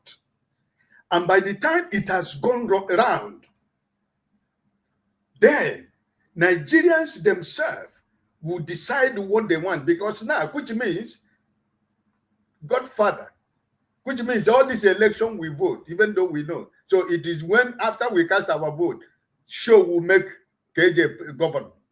So our vote doesn't count. So they're trying to tell me that it is the godfathers that choose people to become what they want to become in Nigeria. So my brother, sure, everybody is going to eat from the pot of soup. Every one of them. So by the time they have tested it, then they will come out by themselves and tell Nigerians, now it is time for us to get a better Nigeria. Okay. And end it like that. Thank you very much for your insight. Sam, I'm going to come to you. So the president, President Tinubu, has sworn in the military administrator, retired Air Force man. And my question is, President Tinubu fought the military. He was part of the people that sent them back to the barracks. So what message is this sending by bringing back a military administrator? Because this is something we used to see every time there was a coup. There'll be military administrators everywhere. You saw Oladipo Dia go to Ogun State. You saw, Rajira Saki and all these people, Kolakwe Shola, your state and things like that. So when the president is now sending a military administrator to a democratic setting, is that not sending out the wrong message, Sam? The president didn't just pull the. Can you hear me? Yes, clearly. Okay, so whatever's going on in Rivers State that led to our president bringing in the military man to take over as a state of mass emergency is as a consequence of what's been going on over the months or over the years. This actually started like 5 months into Fubara's administration, and then he wasn't handling things well. As a governor in Rivers State, with the resources that you've got at your disposal, Fubara is politically naive. He's a greenhorn, very wet behind his ears. He hasn't got experience at all. A level 14, I saw the other day. He said he worked at Shell before getting into politics. So somehow he looks very competent in his own field, but dabbling into politics and which I don't think is really his fault, to be honest. I think Wike's godfather was trying to be clever, but thinking it's always going to work out when you have your own godson, and it's going to take over from you, and it's going to oblige you every of your requests, and it's going to dole out the funds and all of that to you to do whatever you want with it.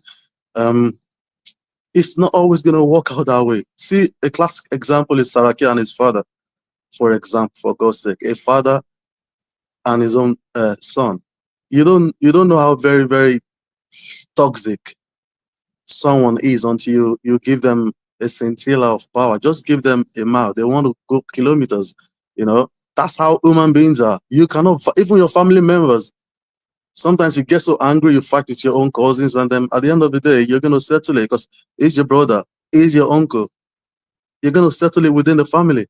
So the president bringing in the military man didn't just do that, yanked it off the air and placed the man there. We all know, except that we love to be hypocritical as Nigerians.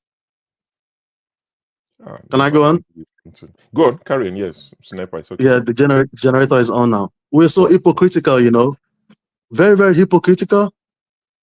You don't expect Wike to put this guy there. And Wike, for the man who he is to be, or who he is, like, he's not going to let you go easily like that. See how hard he fought his own godfathers in a way, like they don't like direct godfathers, but people were governors with him. He dealt with Dele and his wife now. He has dealt with Amechi. He has dealt with everyone around. He has made so much enemies for himself. Wike is never liked, believe it or not, but he's still got his own following. The president see a need for him. That's why the president made him a minister, keeping him in his own ranks, breaking the opposition. The president is a politician as well. He doesn't want the same thing that happened in 2015 when APC grouped together and dislodged Jonathan. Jonathan was so naive as well. You have the knife and the yam. You know where to break it in between them. The president is very smart enough to bring in the military man, and he has done the right thing. So you guys want the whole explosions to go all over the pipeline, being blown in all the Delta regions, and then you have a reason to come and call this man incompetent. We told you, never vote for this man. Now you have voted for him. See what he has done. He has been proactive enough to do the right thing immediately. See how this guy came on air on channels and started threatening a whole country, Asari Dokubo. How he has not been picked up by DSS, I still do not know. Why are people like this? Why are you threatening us because the pipeline goes through your streets? Through your bedroom. It's a country, for God's sake. I think we know why it is a country. You're not... Hello? I said, I think we all know why he hasn't been picked up yet. Why? Oh, because he's friends with very powerful people. I don't think so. I don't think so. He needs to be.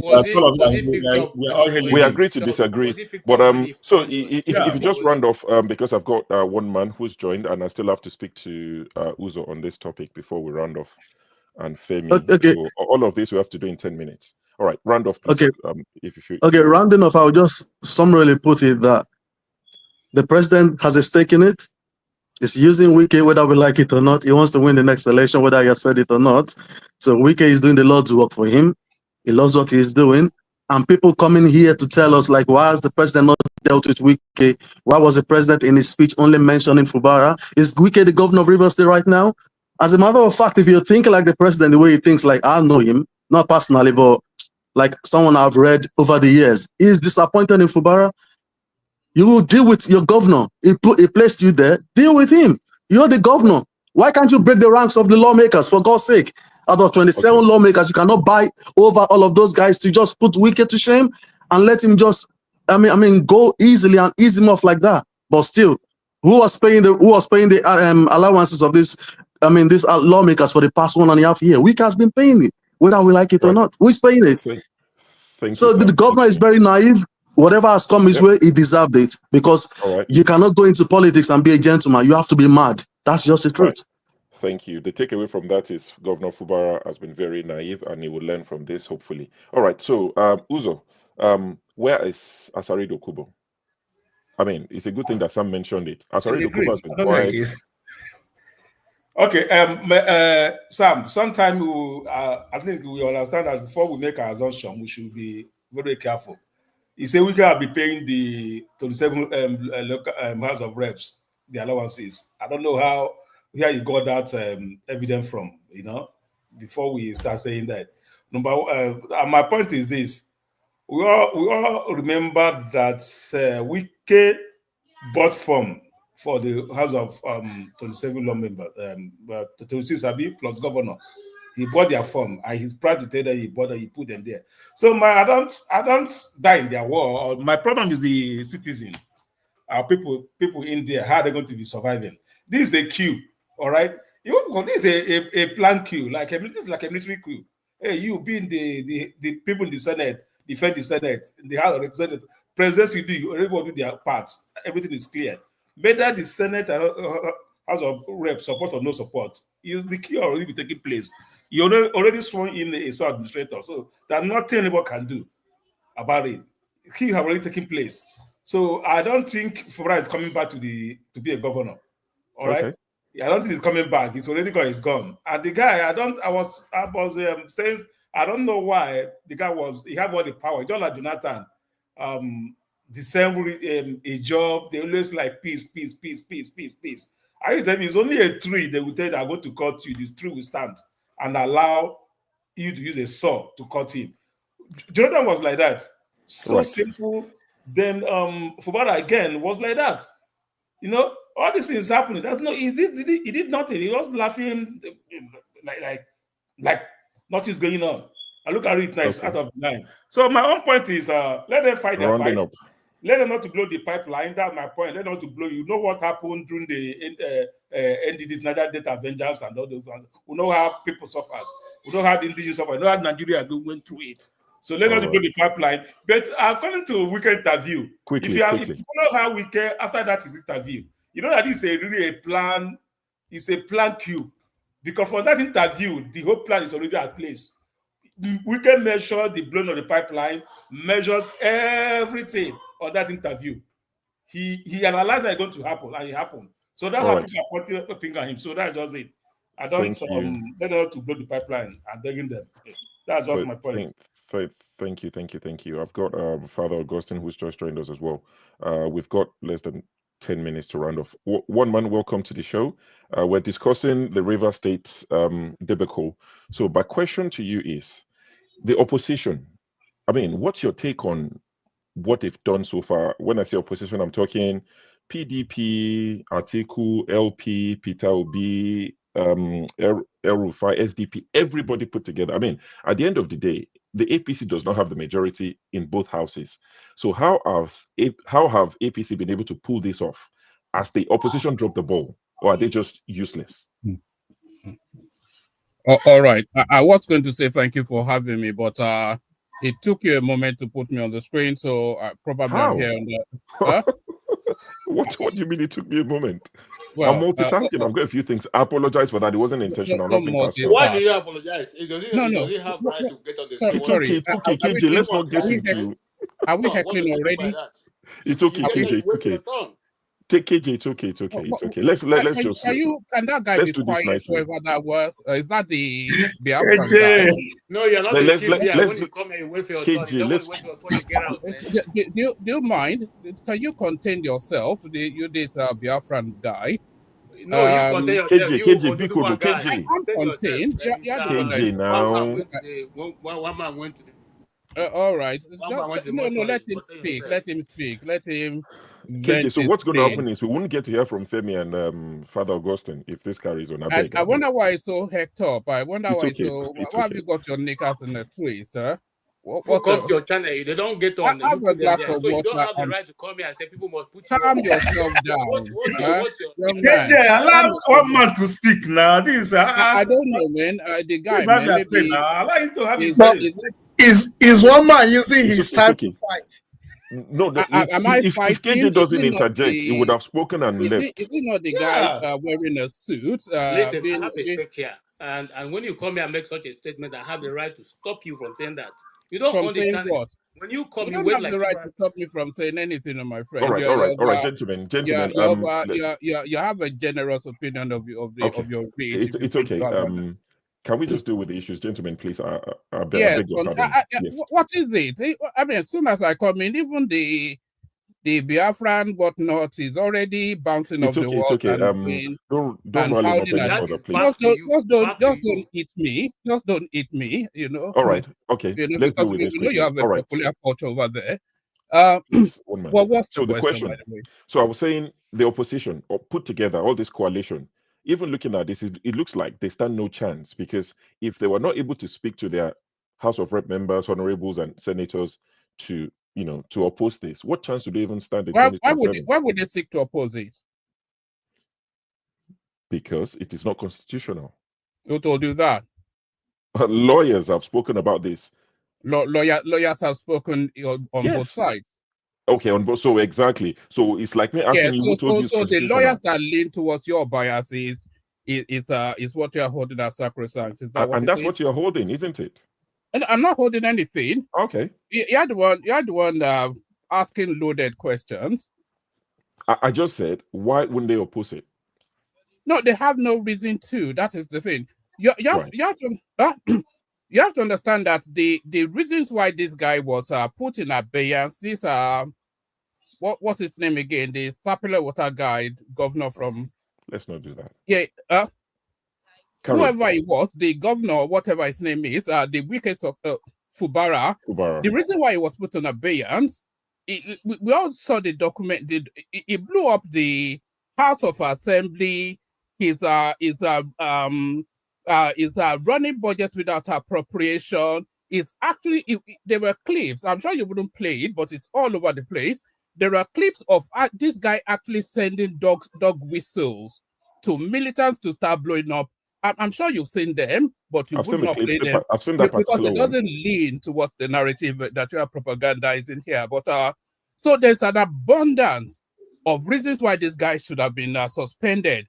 It was hitting up the polity in that place routinely, endlessly, never ending saga. There's everything going on there apart from governance. It's just politics and fighting and militancy.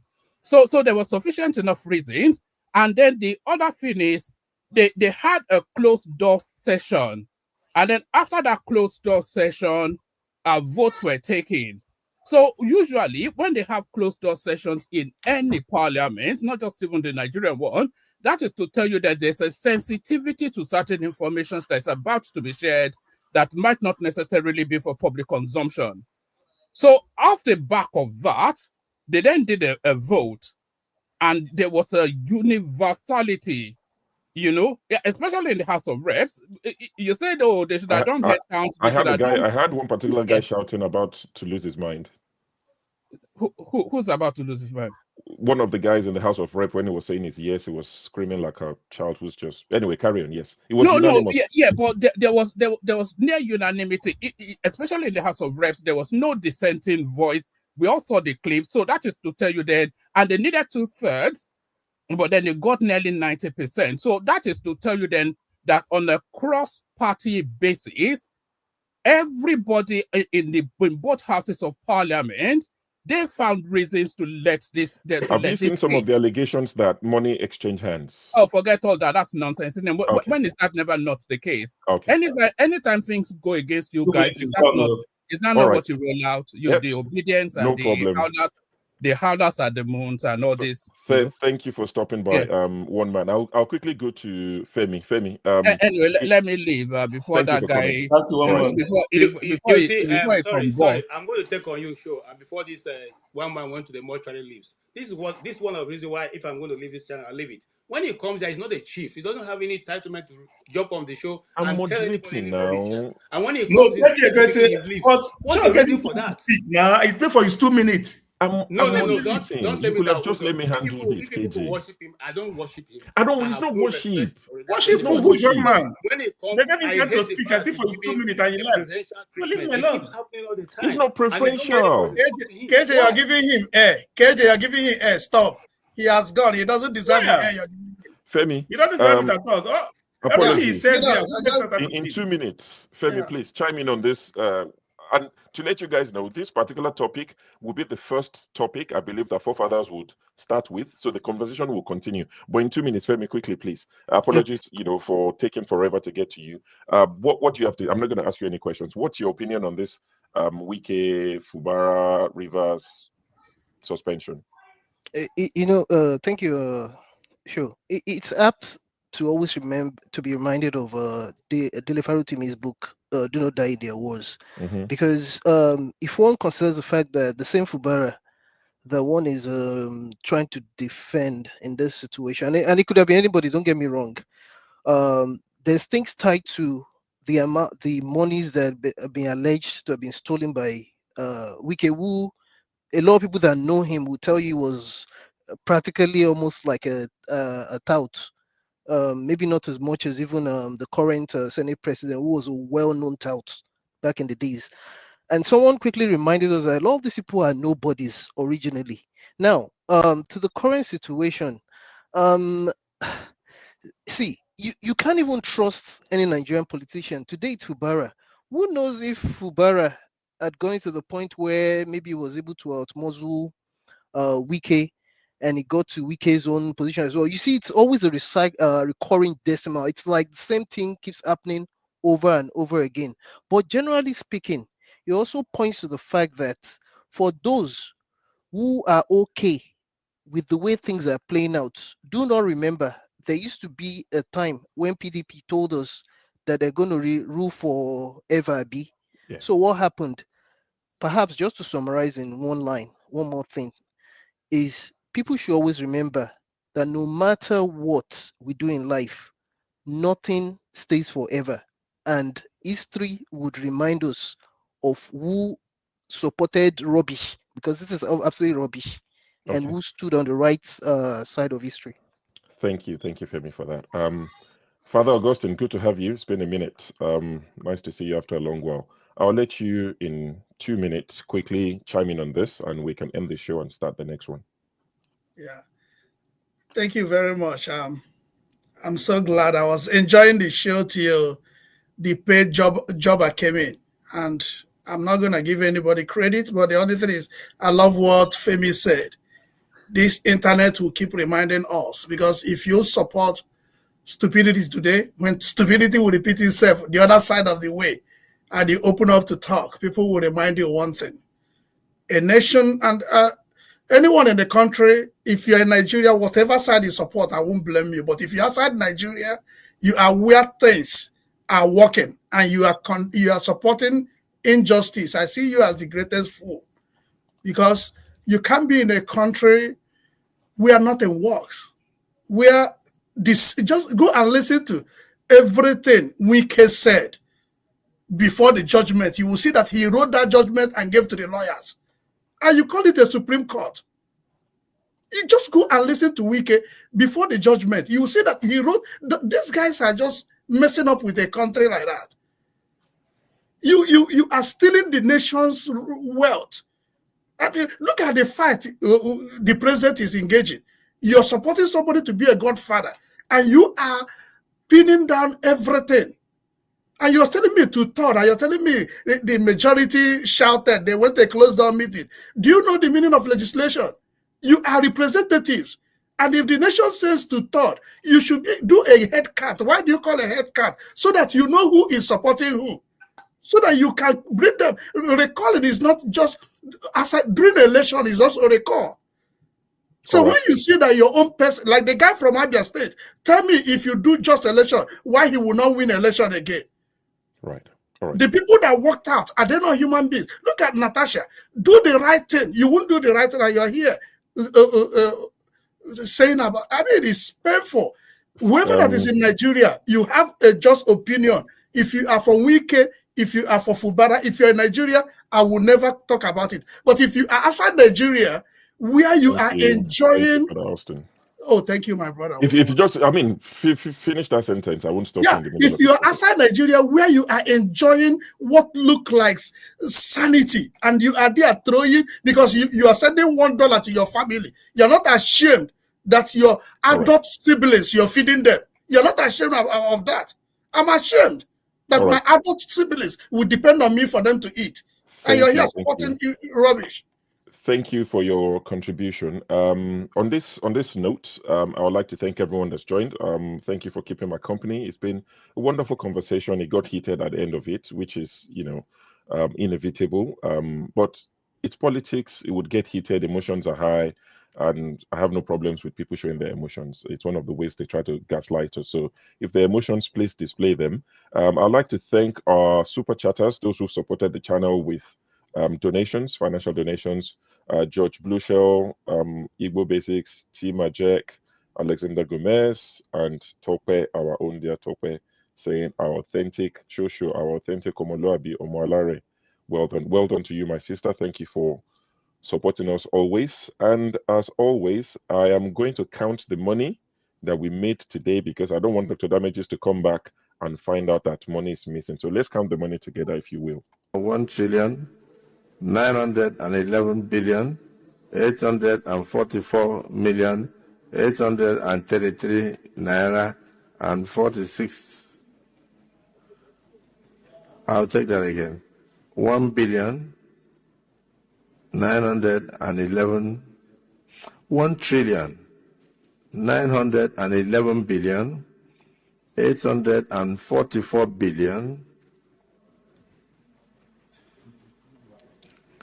trillion. This money is too much for me.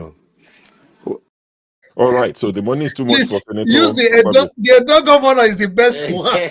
No. Okay, so on that note, I'd like to thank you all for joining us, the people in the comment section, everyone that has liked the broadcast. Before you leave, please like the broadcast, share it with people. They can rewatch it. It doesn't have to be live. I'm going to share the link to the next stream, which Forefathers will be hosting. So I've just posted the link.